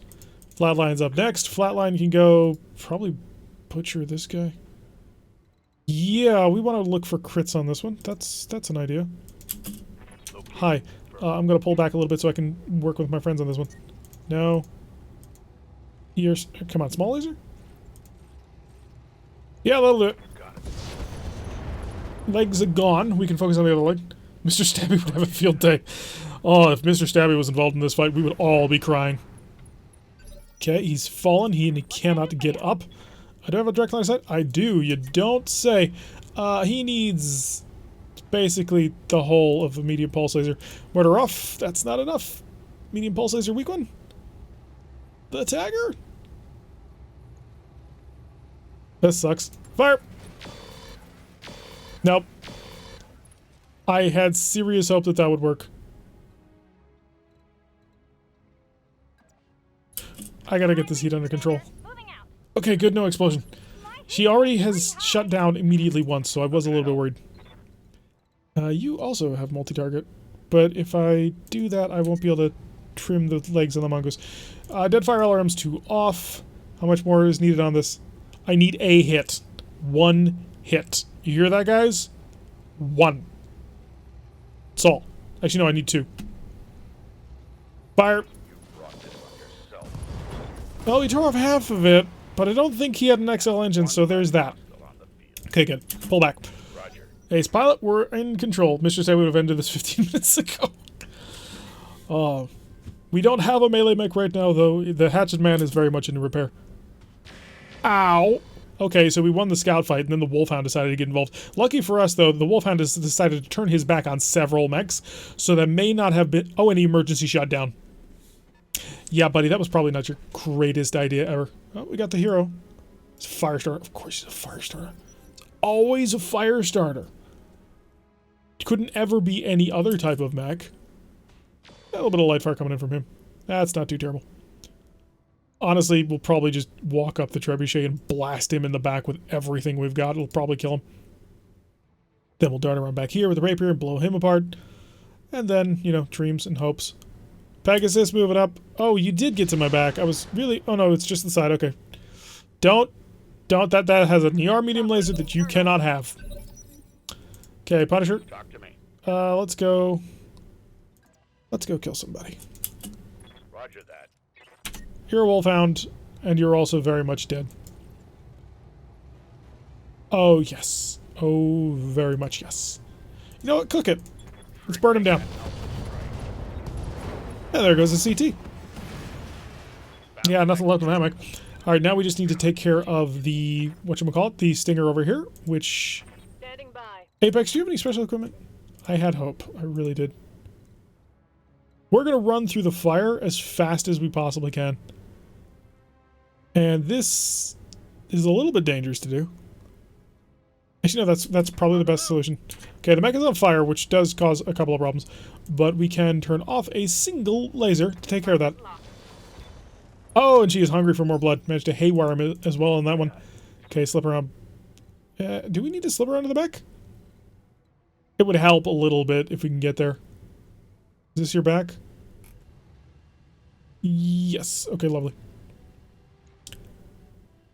So let's slip in over here. Hi. I'm fairly certain by.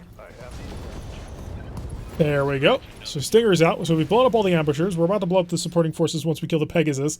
And then we've just got the fire starter. Because there's always a bloody fire starter. 76.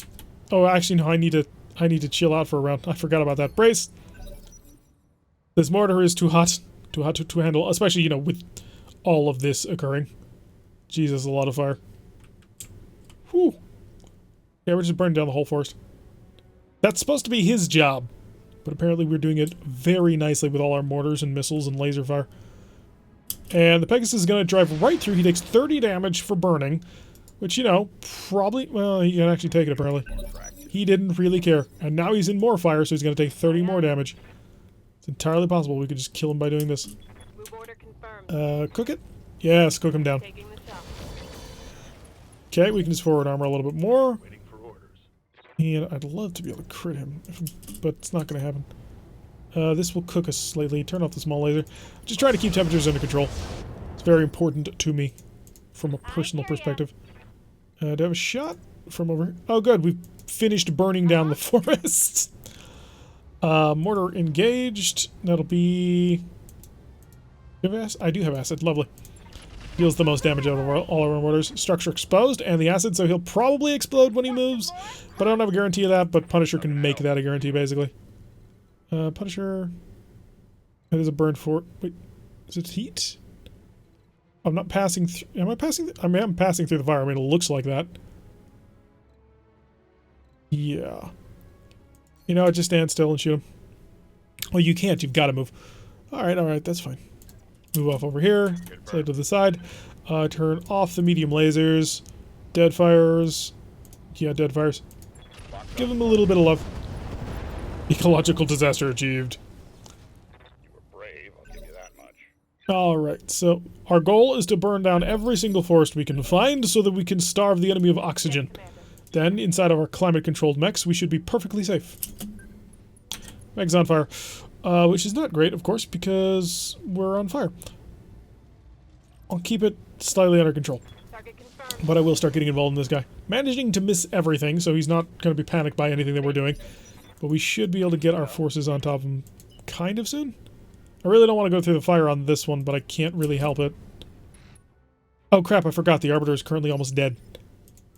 Waiting for orders. I really need to get him back. Walk it, since I saw a direct line of sight. It's a 39. How about if I got a little bit closer? Is there anywhere I can keep that direct line of sight? Because that's important. It's 27. How about if I sprinted? Can I get you within medium range of anything? No. No, that shot is going to be the best one I've got. Yep, 39. Let's give him some acid. Give him something to think about. Target damaged. Concentrate your fire. So he no longer has damage reduction. Well, we've got additional damage that we can do to him. He's coming up. Okay, lucky for us, he managed to miss almost all of that. So our arm is still intact, which was the goal. And Punisher can sort of waltz on forward with all of his LRMs. We are almost out of dead fires, so we do have to save them. Wait, what? You're telling me I don't have an LRM shot even with the standards? Huh, that's interesting. Brace. I would have figured I would have had the shot, but apparently not. Alright, let's get on top of him and start messing with him. We're going to get in nice and close. Hi, I should be able to use all my weapons this time. Yeah. See if we can't knock out his point-blank range weaponry. Okay, foot destroyed. CT is open. So Apex and Black Sheep really should be able to follow up on this and hit him like a truck. CT is open. As is his leg. Now we're just going to go right to see if we can't punch out that center torso. The other question would have been, should we go for his legs, see if we can knock that out? We got both of his legs exposed. That's lovely. My machine guns are empty. So I think we're out of narc. 24. Give me direct line of sight. Give me an unobstructed direct line of sight. Can't do it. 39. Well, 52. So we can work with that. Lob some acid on him. More acid. Engine destroyed, so we got an engine crit on him. So he's not having a great day. And Punisher's up now. Punisher can also get an indirect line of sight on him. That'll be 71. How about if we sprinted to get a direct one? 71. Okay, lovely. But we also get to get the rest of our weapons involved. Hi, I think I've got you dead. I did not. Wow. I should have switched to dead fires. But we did get the knockdown, so that's going to keep him even more sort of under control. And he's panicked, so he may just eject. Because he's basically surrounded at this point. Nope, he's going to be able to stand up and try and run, I yet. Although if he punches me, he might be able to take out that arm, and that'll be an ER medium laser that I can't really replace. He's going to jump! And go for the fire on the Arbiter. And miss everything, thus lighting everything behind us on fire. Our target is bugging out. He may try, but he's going to fail. How much leg you got left? 22, maybe? If I can't just make him quit. Yep, that worked. Blew out both legs. So let's go see what sort of salvage we can get out of this one. Because we finally took this one for salvage, would be very nice to get. The mongoose ought to have some good stuff because we killed it by taking out its legs. So that should save some good, decent stuff on the torso and the head, which if it's the right version, it'll have a sheathed beacon, which is an amazing piece of kit that I desperately want. Because it's free ECM. And who doesn't love free ECM? Alright, let's see. Give me stuff. I desire it. I crave the salvage. That's why I play this game. Not for the money. Who wants money? No, we want the stuff. Because stuff we can build into more stuff. And more stuff lets us fight even harder stuff. And harder stuff lets us fight even more harder stuff. It's amazing to have. So that Arbiter, though, is going to put us so we won't be able to get another mission by the end of the month. Because we almost lost an arm. Which, you know, in some respects, sucks. But we will do. Alright, let's see what we got. We have 2+2 fashion power armor, apparently. Whole ton of Ravens. The arrow for Irby. Oh, I wanted that so bad. When we blew it up, though, it was so sad. Because it would have been awesome to have. A whole ton of lasers. Come, sweet! Fusion cores, endosteel, internal combustion, energy, flamer, ferro. Oh, did you not have a sheathed beacon? Or a double heatsink kit? Okay, mask. That's important. Patchwork materials is not. Recon sensors is not. Small cockpit is definitely not. Follow leader LRM ammo. Maybe. When the target is hit, every missile in flight will hit upon receiving a critical hit. So how does that work? It could be interesting. But I'm not sure I want to do it. So the heat sinks are all worthless to us, as are the jump jets. We don't need any of those. Unfortunately, it was not the version with a sheath beacon, but it did still give us a mask. So that's what we want. 210 rated fusion core. We have none. How much endosteel we got?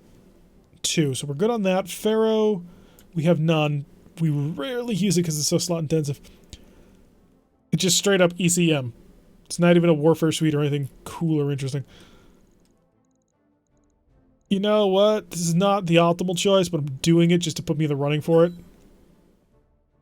Got a Raven, Stinger, Airback, and the Wolfhound part, an ER medium laser to replace the one should we have lost it. A couple of small lasers, nothing too special, and a pair of useless heat sinks. What great salvage. Well, to be fair, the mask is pretty gosh darn good. I don't know what I'm going to put it on, but we now have an option to put it on something. We already know that mask on our crab is just absolutely insane. So if we can put it on something else, if we can get a brand new medium mech, we could do some really cool stuff with it. Unfortunately, we're not really in the running right now to get brand new medium mechs. Although I do think we are now out of the running for completing any more missions this month. If that's the case, we're going to travel. And where we travel, I don't know yet. But I kind of want to head more towards kind of Capellan space. Or Capellan and Davian space, sort of in that ish direction. Because right now Rippers Rumblers is sort of heading towards American Capellan space. So we want to sort of head a little bit different direction so we're not sort of walking on top of each other. As that would not be ideal. Also, you know, there's a massive war going on in Steiner space, so it's time to get out of here. Apparently, there are, like, full-on players and factions who, like, work on conquering things, which is really cool. And so Steiner recently has been just getting utterly annihilated by people. So, at some point soon, hopefully, we will get more random starts in other locations of the galaxy. That would be lovely. That should help spread out players a little bit more than keeping them concentrated over by Steiner territory. Yes, I do want a champion, which is by Capellan space. Hey, we got a Stinger! And 9 days for the repairs on our Arbiter. So there is that. We're 2 days away before the end of the month. But, yeah, we're definitely out of the running for another engagement, aren't we? Yeah, we're out. So we gotta leave. Let's go check out a brand new Stinger. Show me the Stinger. Look at it! Isn't that adorable? It's a 20-ton Stinger. You're cute. I'll give you that much. Are you worth much? No. Do you have anything on board? No. Is it worth fixing you? No, it's really not. I mean, you're just a terrible, terrible mech. If you can't transform, what use are you? You are 9 tons of just core. If I max you up to armor, you are just so horrible. Solitary jump jet, indeed. We're gonna scrap it. I mean, there's no getting around that. This Stinger is... It's scrap at this point. Throw on a 160 rated engine. Never mind, I can't even do that. I was gonna throw on an XL engine, but I don't have any. How fast would that make this thing go, by the way? 915! Woo! Yeah, Raider, we're definitely selling it. This thing's not worth it. It's not worth the 90-something thousand in order to fix it up. And it's only a 20-ton mech, which we are out of. Barely, but we are. Goodbye, Stinger. You're about to make me 183,000 Seabills. Lovely. It cleans up everything. Everybody is in for repairs. Woo! That'll be 2 days. More days. The Arbiter. Yes, I want the Arbiter and the Hatchet Man. That'll work. Does it look like it ought to junk?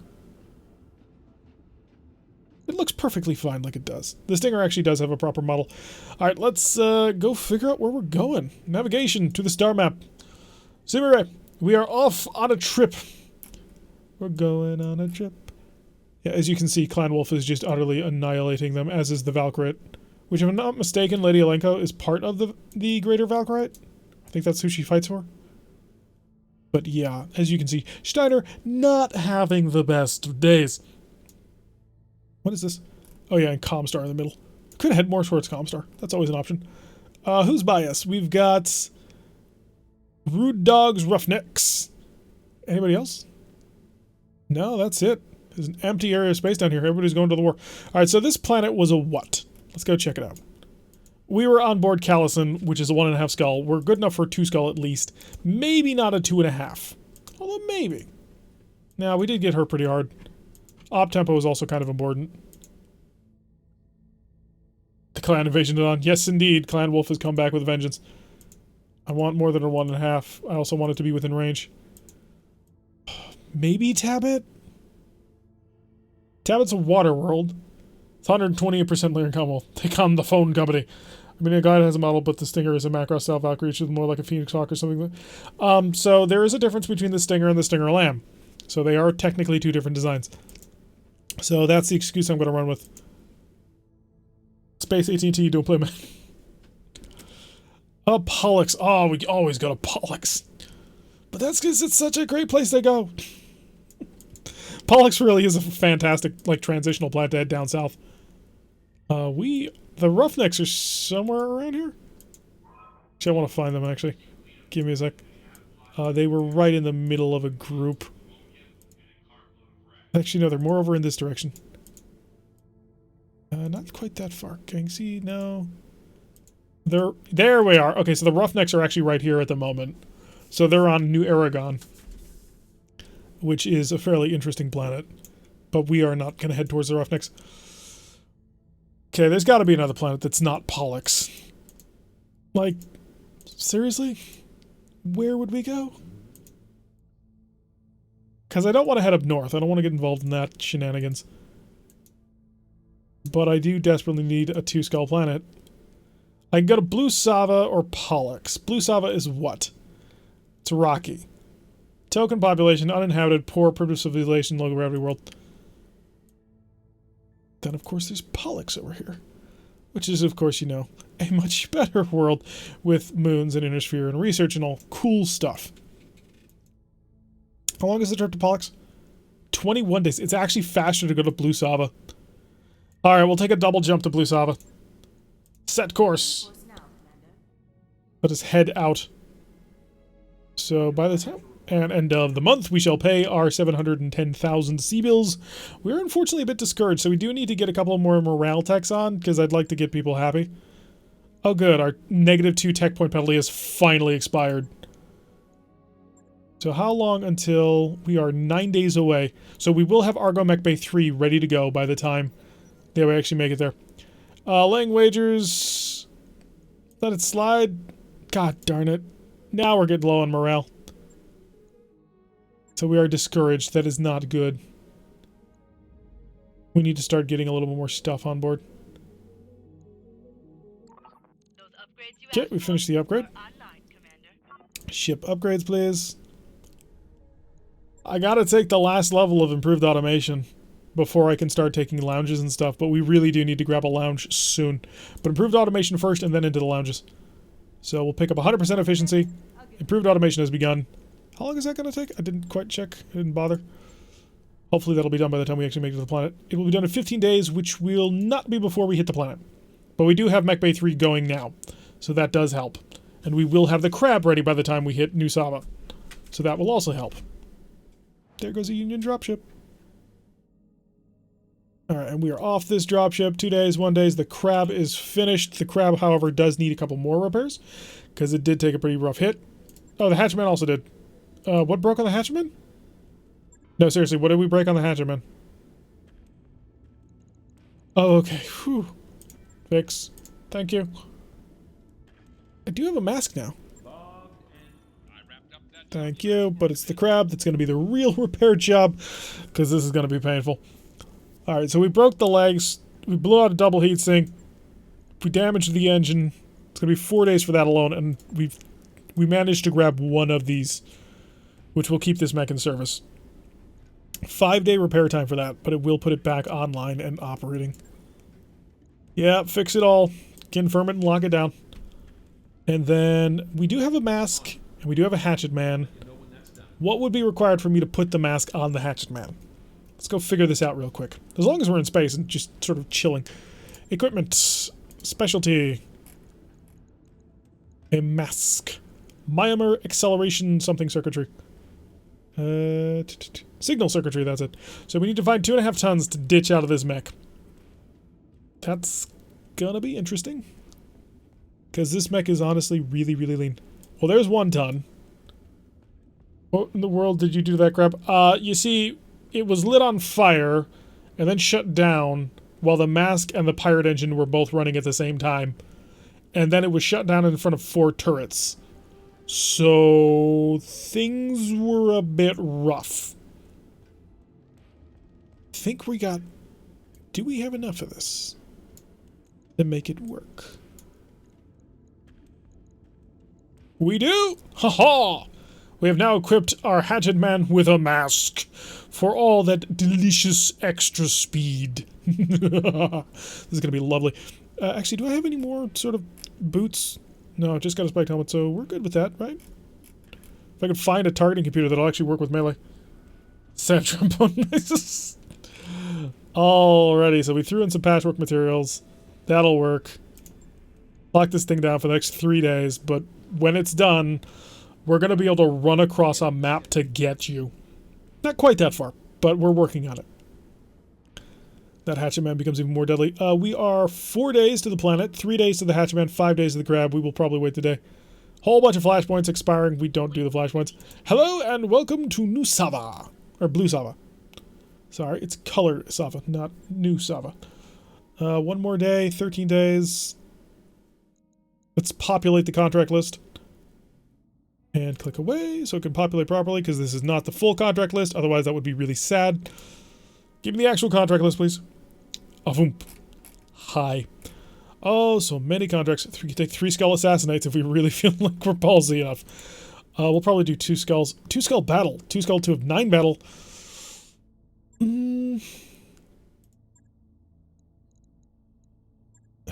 It's only a 2 of 9 though. Why, game? Why do you do this to me? Oh, apparently Clan Wolf wants stuff from us. Yeah, no, we're not going to work for the clans. We don't like the clans. Alright, what do we want to do here? Contraground is a straight up battle, and it is 2.5 skulls. We don't really need the cash at the moment. We'll go, yeah, we're going to do Gone to Ground, and we're going to do it for civils. So let's go check out our mech warriors, make sure that we're all ready to go. Because that's always super important. Okay, the Black Sheep's ready. Mech is not part of the Black Sheep's A-team. Flatline is ready.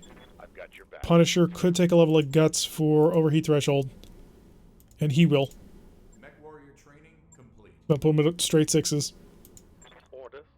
Commander. And the B team, oh, she can grab her first level of gunnery 6. Start moving the B team up a little bit. I'm ready. Waiting on you. Apex was the last one. Standing by. Okay, let's go on a 2.5 skull battle mission. I have no heavy mechs, so really this doesn't give me all that much. Maybe not. Maybe that would be a bad idea. Taking the bait at 2.5... That's the one we want. Yes. 3 of 13 taking the bait. This is going to be a rough fight. There's no getting around that one. Reaper out, Arbiter, Hatchetman back in, Clint out, Crab back in, Apex back in the Arbiter, and Flatline in his Hatchetman. Okay, 2.5 skulls. We are apparently a 2.5 skull lance. I kind of doubt that if I'm completely honest, but let's rock. So we, this could pay out really well, or this could be horrible. What kind of mechs does Merrick normally use? Does anybody know off the top of their head? Just sort of, we know what we're going to be throwing ourselves into? Because honestly, our pilots are not quite amazing at this point. It's not like the Rumblers at the moment, although partially that's because the Rumblers have had a heck of a lot more opportunities to play. I mean, I am about a week ahead at this point on the Rumblers, which I did because everybody at my work was starting to catch a cold and I wanted to get ahead, which, haha, I caught the cold, which was fun to have a lot of stockpile enough to worry about. I'm feeling well enough to stream, but, yeah. This will be the last mission that we're going to do today. We've had pretty much a 3-hour stream at this point, which was fun. Not going to deny that. It's a lot of fun. The one thing... So the Rumblers normally have about 3 hours a week, but the other thing that the Rumblers get is they also get all that off time.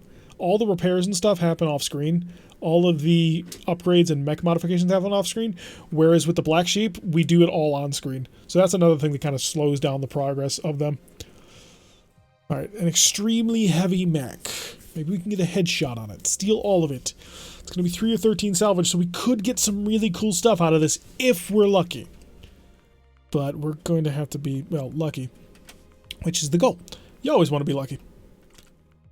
Also, we have the crab back, so with any luck, she won't blow herself apart again, because that was rather embarrassing to watch her shut down after a single turn of being overheated. It wasn't even that we were pushing it. It was just the turn she overheated and then off. So hopefully that will be her luck. Her bad luck sort of worked with. Alright, dropping down on the planet. We have been deposited, working for the phone company. AT&T, open up. Alright, destroy enemy units. Aye, aye. Crusaders? I hope not, because if it's Crusaders, then... Well, there's no model for the Crusader right now. They're working on it. They are making a Crusader model, which is gonna be awesome. But there isn't one right now. I know, I am extraordinarily picky. Should just be happy with what I have, but I always want more. I'm going to sprint you because I'm going to save you activating your mask. Because you are a tier 7 pilot, which I believe gives you 1 turn with the mask on before you start racking up failure chances. It might be 2. Someone recently posted a chart of it on the RogueTech subreddit. So if you are interested to see what sort of chances you have to fail with what equipment, what pilot skill, then the RogueTech subreddit is exactly where you want to go. They got all that. It is a Quasimodo? Well, it's using the hunchback mount. Oh, wait. Isn't the Quasimodo a hunchback? Or is it it's an upgraded hunchback, isn't it? Interesting. Open fire! I see little ones. Okay, we haywired him and we hit him with an arc. And we got a headshot. Oh, nice. So we're just starting perfectly. How's his head? Ooh, that's medium laser kill headshot time. We can step up here. 59%. I don't know if it's a hero, because it is 55 tons. It's got to be an upgraded hunchback. Okay, flatline. If I turn on the mask, can you make it? So it's calculating. Finish the calculations. It cannot, but it's gonna get gosh darn close. Zoom. Missing both shots. You're a strong, brave, and a natural leader just like the rest, but you have one thing you didn't luck was I... Yes, because we have the Master Chief on our side. That's how this works, right? I don't have a shot at the moment, but I can certainly get one if I sprinted, which we will.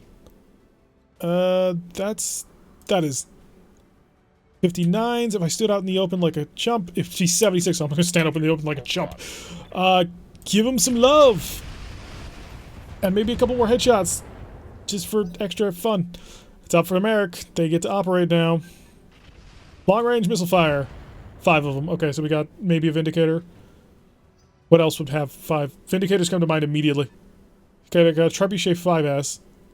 Wait, what? You're the SRM Trebuchet. Oh, Shadowhawk, that could do it. Of course I got the reference. I've been playing video games for a while. It's kind of part of who I am. I have an entire channel dedicated to video games at the moment. Alright, Apex. You've already done phenomenal work on him, but I want you to do more. I want you to blow his head clean off. 63. We're getting close to that level. Keep pushing, keep pushing, keep pushing. Blast him. You get another headshot there? I looked for a second like you did, but no. Alright, flatline, what's your current explosion chance? 10%. But I needed to get there. Surprise! Come on, 10%, 10%. Physical attack. Hostile eliminated. I wanted you to hit a torso. Damn. That was a lot of good stuff. There's a lot of good stuff that we just put an axe through. Okay, I should have been more specific. I should have told him that no, the plan was to actually steal the stuff, not break the stuff. So that's unfortunate. No, he cored it. It did hit a torso. Yes, I should have been more specific. Mech warriors are like children. You have to manage them. Okay, a little bit of fire coming back. Okay, so it is a Shadowhawk with an LRM-5. He's just being literal. Just hit the wrong bloody target. Oh, that was a perfect opportunity. Because his head was so weak. Like, we had a great opportunity to take his head out. I was just waiting until we had a good enough shot for it. I was going to go for a couple of more headshots. Because he was almost dead. He took a medium laser to the head. One more would have killed him. But no. No, I had to send the hatchet man in to chop him in half because I was worried about his counter-strike. Oh, what is that? Could be a Shadowhawk. Could also be a Wolfhound. You got nothing, you hear me? It's a Wolfhound. Alright, Trebuchet. And you are the close range Trebuchet, of course, with your SRMs. Which is not a terrible mech, by the way. It's fairly decent, actually. But we need to get more. So the Shadowhawk would be ideal to rob. Although, I could take out a Trebuchet without too much effort over here. The game thinks about letting me do things. Okay, maneuver over here. Hi. I will take the reduction for the increase in damage. I am a better close-range Trebuchet than you are. Just gonna put that out there. Flatline is masking, so we gotta make sure that we shut that off as soon as possible. I do have the shot there. Where was the unobstructed one? Right there. That's a 50%, but it does ER mediums, so blast away. Another penetrating hit. Stability check passed. Flatline. Okay, flatline. Mask to off. Lovely. Thank you. So we're moving not quite nearly as far, but that's okay. Because we're recovering the mask capability, getting it back down to that 0 level so we can use it once again safely. That was pretty decent, actually. Are you a fairly early Shadowhawk with rocket launchers? Because that kind of felt like you are. The Black Sheep! Bah. Let's go kill him. Well, we're not going to kill him. Let's go hurt him badly. There goes the leg. Okay, that works. So I guess he's not going to pass that stability check now. You'll take it and like it. So bail out, man. Just eject. We've got you. You're on the ground. You're helpless. You've 4 or 5 injuries. Jeez. I forgot. We're playing with the big boys now in the 2.5 scale and above. Well, not really the big boys. The big boys are super heavies. Ow. Can you not? Just, please. I did not come here to play with your large lasers. I have my own. He is overheating, like most wolfhounds love to do. So that run is not happening at all. It's going to take a little while to get him back in range. Couple more LRMs. Nothing too special. We're all nice and happy with that one. You're going to walk away? He is going to walk... he's going to walk into cover. Which is a good plan. Trebuchet is back on his feet. Can't keep a good Trebuchet down. And a couple of missiles. Nothing too special. Managed to miss most of that. The Super Heavy is anything above 100 tons, but yeah, they go up to 200 tons. Which is scary if you didn't kind of get that. It's not exactly something you want to be challenging to a fist fight. Or, you know, a railgun fight. I was kind of hoping you'd focus on his legs a bit. Shot down the haywire. That's no fun. How am I supposed to hit you and make you cry? Side angle, we'll take it. As we sort of slowly get our way into... Ooh, penetrating hits on 2 locations. He's unsteady. And the Black Sheep is up. We could go for the leg, or we could just blast him. You know what? We're just gonna... no, actually, we're gonna maneuver so we can get that side angle. That sweet, sweet side angle. Is that the one exposed tile, of course. On my way. Hi. Got it. There goes the leg. Oh, we got most of that, and we tore off his arms, too. I know you want to take on that 120... Yeah, the gold topper that we killed the one time. We ran into it twice. We ran away from it the first time on a base defense, and the second time we basically mobbed it and eventually brought it down. But gold topper was scary as all hell. Single medium laser 2 off, so we have the heat under control. I really think we're going to focus on this wolfhound, because he really feels like he's a little bit more dangerous. So I managed to shoot down several of our missiles, but we will work on that. Eventually you will not be alive. I'm really surprised about the Shadowhawk. He hasn't used his cannon at all. Oh, there he goes. Now he uses it. The moment I mentioned that it's odd, he hasn't done it yet. He starts shooting it. He's lit a fire behind us. He's now armless. What in the world? Hopefully there's 3 parts there that I can steal. Okay, who's up? The Wolfhound's pulling back. The Wolfhound is cooking. Wolfhound don't care. He's just going to keep cooking. It's a barbecue for him. And shutdown override successful because he's just that good. And the tank, it's only a Scorpion. Scorpions do have missiles, though. Just lighting fires all over the place like you don't care. Greenpeace on this. Alright, Apex. Yes, Commander. This is time to become legend by killing a wolfhound. The mech is on fire, but we're in the water, so this all sort of cancels out, right? Engaging target. That was not very good. You did not become legend at all. What gives? Stand still. Open fire. That's the plan. Blast away. Hey, there we go. Now we've target acquired him and plinked him all over the place. Get out of the fire. Get into the water. We're safe. How can I help? Punisher. Sort of a similar deal, honestly, that we're going to blast him and then walk into the water. So we can cook on this one. And kill me a wolfhound. Giving him everything I've got. Engine crit. Proto-laser AMS crit. And he is unsteady. He's lost his evasion, unfortunately. I've run out of pilots aside from Flatline, who's got 2 medium lasers, and that's the best he gets to work with. Kind of expecting to be a little bit more dead than that. Wolfhounds are, well, they're light mechs. And yet this guy does not seem to care. And emergency shutdown. Okay, Flatline's got a chance to kill him. Flatline has a serious chance to make him dead. What's my mask chance? Activate the mask. We're gonna go rock and roll. Hi, I can't get to you yet, but I can get close to you so I can hit you next turn. Let's go punch through his armor a little bit. Copy that. Okay, ignore the rear attack. Did not punch through his armor, which is a bit unfortunate. I should be able to get on top of him shortly. Scorpion hiding a little bit because he's a coward. Big old fire burning up here. Oh, I am really kind of irritated about losing that Quasimodo like that. Oh, what? Ow! Upper arm destroyed. At least that's not something that I can lose. But that was a through armor critical. That was unfortunate. Your mask is at 10%? It is. Okay, we're gonna keep using it. We'll go for the accent to the back. Moving out. So 1 in 10 chance of blowing his own legs apart. Okay, that was an interesting way of going about it. I personally would have actually cored that one. You kind of did the... You sort of inverted the way that I wanted that to kind of go. I wanted the Quasimodo to have his torso blown off and then that mech to have his core torn out. But you do you, I suppose. Okay, his structure is exposed and he's got some really nasty and powerful mechs right next to him. Like the Black Sheep herself, who has a very large, very dangerous, and very powerful pair of ER large lasers. Or no, she doesn't have ER yet. We're working on that.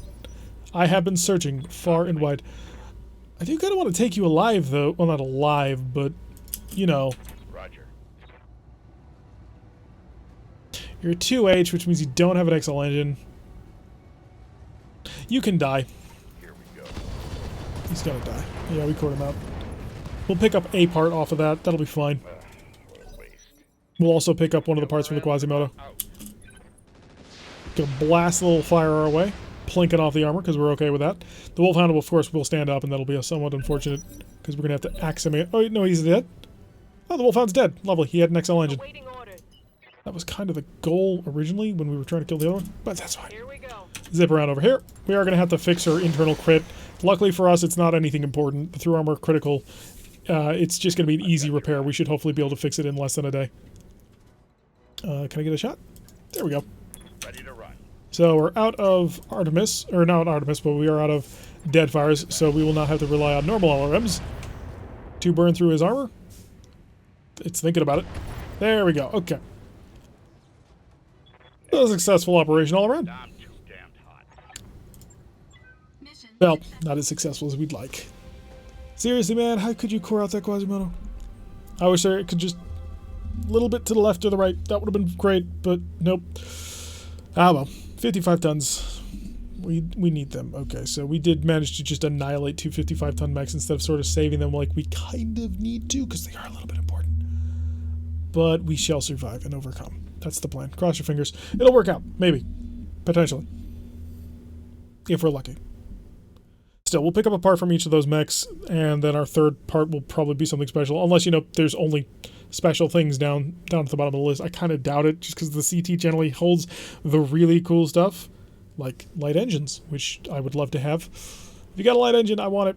Or we could grab the trebuchet parts. A 50-tonner would be helpful, especially another trebuchet with multiple missile hardpoints, which that trebuchet does have. The Arbiter's going to need a little bit of internal repair. Yeah, the single Quasimodo.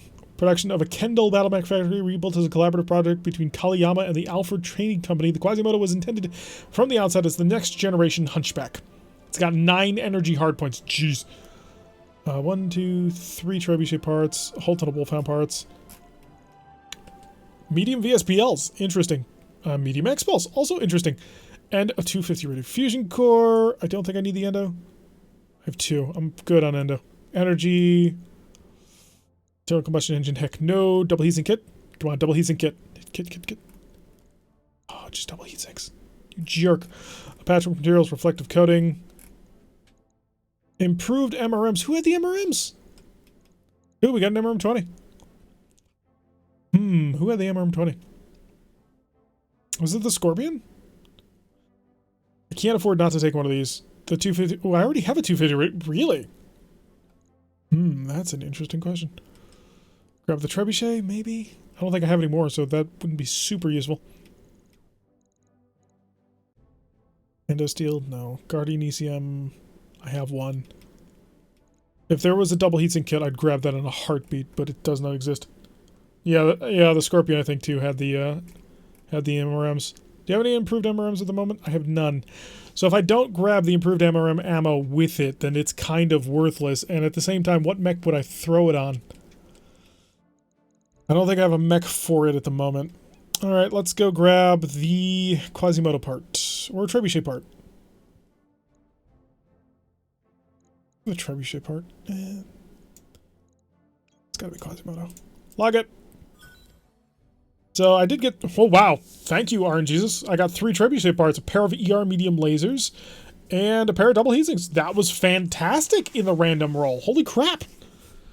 So that was really nice. We've had a whole ton of really terrible random rolls, but now it came back with just some really great gear. So at the very least, we came out of that with 3 trebuchet parts. So if we run into another one, we only need 2 in order to fix it. And then we'll have a full trebuchet. If I've got a couple of trebuchet parts, which I don't think I do, I think I've only ever run into 1 before with that Capellan Heavy Lance, then we would be able to build it, but I don't think I have it. The MRM-20 would have been interesting, but really the MRM-30 is kind of sort of where you want to be. Throw that sucker on a 50-ton mech with a whole ton of lasers, and you will burn people down. It's crazy and great, but we really do want a brand new mech. I want a new mech, like... I say that, but we did get a Stinger. But no, I want a 50 or above ton mech. I should be a little bit more specific. After all, not being specific is what blew up the Quasimodo. Should have put him from the front. Maybe take the head off. That would have been 5 parts. But yeah, we need about a 50-ton mech that we can sort of refit and rebuild. Because the 45s are just a little bit too light. But 50s and above, that's where I'm comfortable. Mediums and the lighter heavies is what I like to do, because I like the speed, I like the maneuverability, and it is sort of a point where you can start cramming in some heavier weapons like silver bullet Gauss rifles, which, amazingly, Ripper has run into 2, maybe 3 of them? I think it's 2 at this moment, whereas this campaign we haven't run into any. And Ripper had those silver bullet Gausses for a long time, too. A little bit of war activity going on. Thank you! Oh, yes, the 5S is the short-range one. Yes, okay. Thank you, RNGesus. You have been incredibly, incredibly nice to us. Thank you so much for bestowing upon us a mech that I do quite like. Specifically, I do like the 5S trebuchets because, well, I used them in Mech HQ a lot, and they're a lot of fun. Alrighty, so a brand new 55-tonner. It has nothing in it, but we've got it. Wow. This thing is a mess. Repair all. Alright, let's build it. Let's build I know that the mission was supposed to be the last thing, but you know what? This will now be the last thing. Let us build us a trebuchet. First things first, of course, we need to throw in the endo steel. We also could go with the Pharaoh, but I'm not sold on it just yet. We may need the slots for it. We also do not have a double heatsink kit, which is a bit of a problem. We can throw in a 250 radio fusion core, just to sort of give it a little bit of speed. That'll put it up to a 10.6, which is a tabletop 5.8, which is good. And, well, weapons hardpoints. He's got 2 missiles. He's got a chest and a... I was hoping for 2 arms, but he's got chest and arm will be fine. I could turn him into an SRM bomber. I could. I mean, that is always an option. Got 11.5 tons spare at the well, 11.31. We can turn that into an extra half ton shortly. Patchwork materials, I've got all that, so we can do lots of fun stuff with that. We do have some really good energy hardpoints. Ooh, we got some missile damage ones as well. That could be a thought. Throw out a missile damage one or an energy one. It's +1 accuracy on the energy versus +1 damage on the missile. And the thing to remember is a +1 damage is always much more powerful on a weapon system that has less damage. So a +1 would be more useful on an LRM boat because it brings it from 4 to 5, which is a 25% increase, whereas this would be like a third, not even 30%, it was like a 20-something percent. No, less than that. Much, much less than that. It'd be like a 12% increase? Something like that. Which is not nearly as impactful. So we will probably actually go with the energy setup on that. I'm going to have to think about that. Comm suite probably, because it's the only cockpit that we've got at this moment. There is a C3I, active probes of multiple types at this point. We do need to give it weapons. Weapons are, of course, quite important for this one. So where you've got 3 on the arm, you've got 4 energy hardpoints. That's actually pretty good. Although if we do the SRM thing, we are going to be kind of limited. What sort of missile hardpoints? Missiles do I got at the moment? Jaff rocket launchers, SRM6s. We can finish out the SRM6. We've got an MRM-10. That's 3... Ooh, that's only 3 tons? Really? In there. Oh, it's a -10, minus accuracy. I don't think I want to do that. Yeah, MRMs can... Oh, no, this is... Oh, I thought... Oh, duh. I was thinking MML. Sorry. So an MRM-10 is not going to be what we're going to use. Probably we'll just go with the SRM bomber. That takes up all of its heat with the SRMs alone. Any additional heat sinks will sort of improve that a bit. And a whole bunch of heat sinks, honestly, if we look at this. We may just end up rebuilding the stock version. Because I believe the Endosteel ought to be able to... No, it's not going to help out... Or the Ferro, it's not going to help out all of our problems. What other weight-saving things do I have? Do I have any gyros or anything like that? No. No, we're pretty committed to what we got in terms of tonnage. So we're going to need another ton of SRM ammo. That much is for sure. Do I have any special types of ammo? LRM narcs? No. No, we've only got standard ammo. Don't have a ton of it either. So put that there. I'm not super happy about it, and I don't have a case at the moment, so I can't use that either. And then we need lasers. Medium laser. Medium laser. This over there. So it's a little bit more balanced out. Now our heat efficiency is terrible. It's 33 for 58. But we have 5 1/3 tons remaining, which I could just throw in heat sinks. Check the store. For what? Apparently there's nothing on this planet.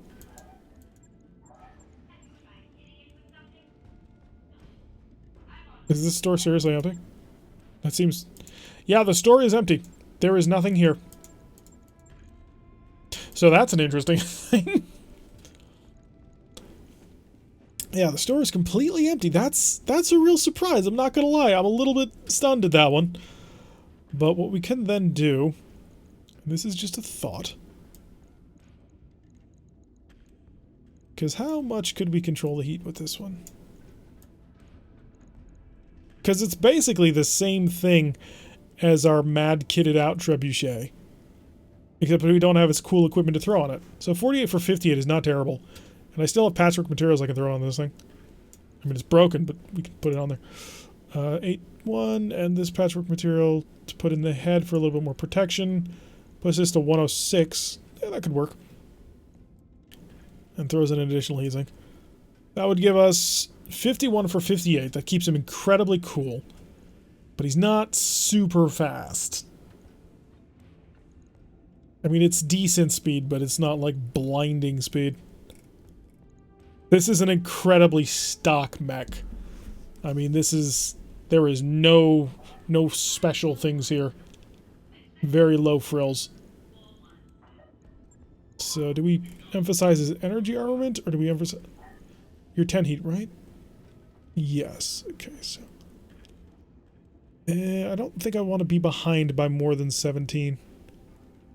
Because then we start running into serious problems with trying to keep everything under control. I think we focus the energy, though. Oh, we already had a ++. I feel stupid. Spiked helmet? I could do that. Rather get a sensor system on here, though, just because some sensors offer just a straight-up +1 accuracy. We do have several ER lasers. Yeah, I've got several ER mediums, but that would put me behind 17. And that's a pretty significant amount to be behind. I don't have any other heat-controlling equipment. Ever since they changed coolant pods to no longer just be a flat 3%, it's an activatable that drains your heat pretty quickly, but beyond that, it's not amazing for what we use it for. And of course, you know, we're 0.06 tons underweight, which is always irritating. 43 days? Are you kidding me? Jeez, that's more than a little ridiculous.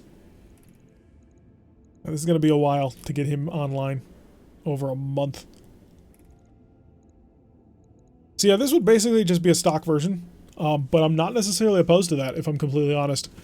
Because we just need another 50-tonner to get online. And once he's built, once we get better equipment, we can sort of start stripping things out and putting new stuff in. As you can see, we don't have a light engine. We don't have any sort of lightened or better gyro. We don't have double heatsinks, which double heatsinks would free up 1, 2, 3, 4, 5, 6, 7 tons just with double heatsinks. Because we would have 60 heat without having any of this crap. So we will have to be on the lookout for a double heatsink kit. That'll be one of the biggest pickups we can get. The light engine will be another big pickup. I'd like to get a larger engine in this thing. I'd like to get better SRM ammo. Listen, kill, and that sort of thing. I could strip it off the Raven, but I'm not sure I'm feeling that. So we can do maximum 171 damage if we get close to it. So that shouldn't be an awful setup. But again, we just don't have... We don't have enough equipment to turn this thing into a monster. And it can be a monster. A 50-tonner with this kind of setup, a 4.2, 4 ER medium lasers, and 2 big missile launchers would just... That's a fantastic combination. So we also need to be on the lookout for a sensor system. +2 resolve, +1 initiative. Do I care about resolve gain? I kind of don't. That gives me an extra ton back. We will... Well, we can strip it out. But... See, that's the thing. It'll give him a bigger punch for whatever that's worth to us. Which, to be honest, is not much. What can I do with that? A medium laser comes to mind, but that screws with my heat efficiency more. I could put on... no, I think we go with the comm suite. Comm suite might be the best way to go about this. Fire control energy goes for extra crits. But I do have the missile launcher additional damage, though. What do you guys think? Do you think we should emphasize his energy hardpoints or his missile hardpoints with the targeting computer? I'm interested to hear what you guys think. Because we could go either way. The SRM-6s are not going to gain a huge amount of damage benefit from the missile launcher, but if we end up swapping them out for, say, MRMs or something later on, that will have a significant impact. The energy, on the other hand, will do fairly decently with all these medium lasers, and in fact, I'm half tempted to strip out an SRM-6 for an SRM-4 to give him a 4th medium laser. That might be the way to go, honestly. Sort of, ooh... What do you guys think about that? That might be the way to go. Because that'll save us a ton, which will allow me to throw in another heatsink. It'll reduce the temperature on this one. It'll go from a 14 to a... Sorry, 14 to an 8. So yeah, we're dropping 6 heat on that. Plus, yeah, we would only be down by 8 points of heat per shooting. Because we'll throw on another heatsink for that. But that does de-emphasize its SRM complement. Which is kind of the point of the mech. Huh. I'm not quite sure where to go with that one. Because either one can work really well. Wait, you are... Yeah, you're a full ton lighter than that. So that does work out a little bit. Then we've got all of this, which we're not going to use. There's just too much stuff here. A laser AMS would be an interesting thing to include. It could start shooting down missiles and stuff, but we're probably not going to go in that direction. Plasma torches and mining drills and all sorts of fun stuff there. So we are going to be 0.6 tons underweight, which is irritating. But I'd rather that than lighten up the arm already, especially with this SRM-6 ammo here. Well, if this goes up, the entire... Well, not the entire mech goes up, well, just most of it. 200 shots for... Yeah, we do need that much. If I dropped it down to an SRM-4, it would only need 1 ton. Ooh, throw in another heatsink, put even more control on that. Bigger engine core? How much is the next stage of engine core? 250 is 15.5, 265 is 16.5. Right now we're at 610, right? 265 fusion core would put us to what? Yeah, 610. No effect. So utterly worthless.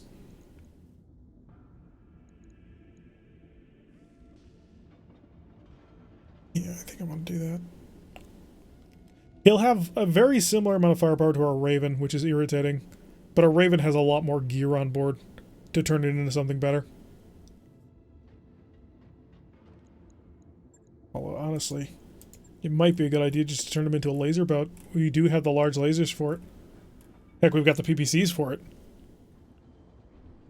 Numbness PPC, how much would you be? 35. Yeah, we could do that, but I'm not going to. We don't have that good accuracy. But it is a thought. Give us Numbnose PPC in a fist, and then combine that with his SRMs. Use that for PPC to rip something open and the SRMs to follow up in. But we would have trouble with that. The heat already would be a little bit more than we can handle, because there would be 5 more heat. Pushes up a little bit more. Also, we don't have the tonnage for that. We need 6 tons. And we only have 3 in lasers. I'd dump some heat sinks, but that would make things even worse. Yeah, we're really just weight limited on this one. Really weight limited.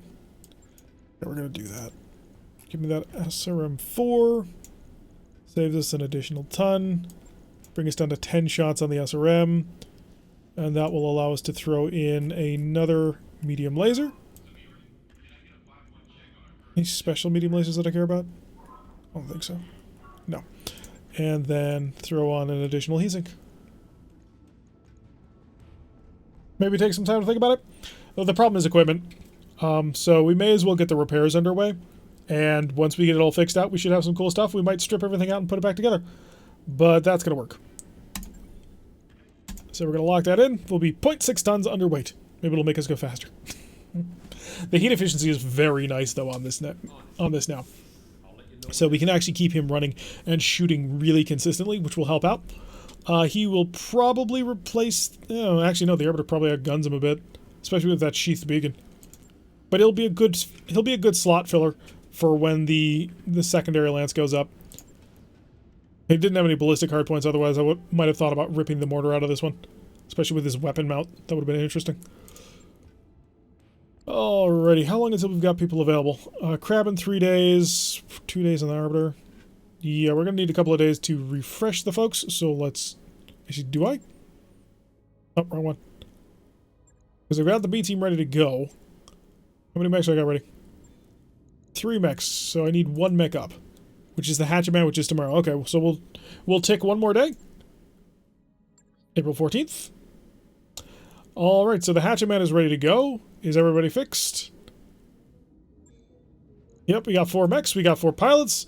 It's a brand new day on a brand new system, but that's going to do it for the end of a stream. A much extended stream than we normally do. About 3.5 hours of gameplay. So we normally only do 2. Hi, if you're new to the channel, welcome to us. This is kind of what we do. We do RogueTech and we do a game called Starfleet Command. Highly suggest both of them. They're both based off 1980s tabletop war games, but that just makes them amazing. So RogueTech is, of course, about big stomping mechs going across the terrain and blasting and shooting things. Starfleet Command is what would happen if, well, Star Trek was a little bit more militaristic and there were a whole bunch of empires that were dueling over massive territories. It's got different ships for every single different empire. We're talking literally hundreds of ships out there. Actually, the ship list is like thousands of things long, but that also includes things like asteroids and planets. So it's quite the interesting, complex game. I suggest you check it out in the channel. If you like what you've been seeing, hit that like button and subscribe. My name is Tirek, and I'm very happy that you all joined us for the stream. Good night, everybody.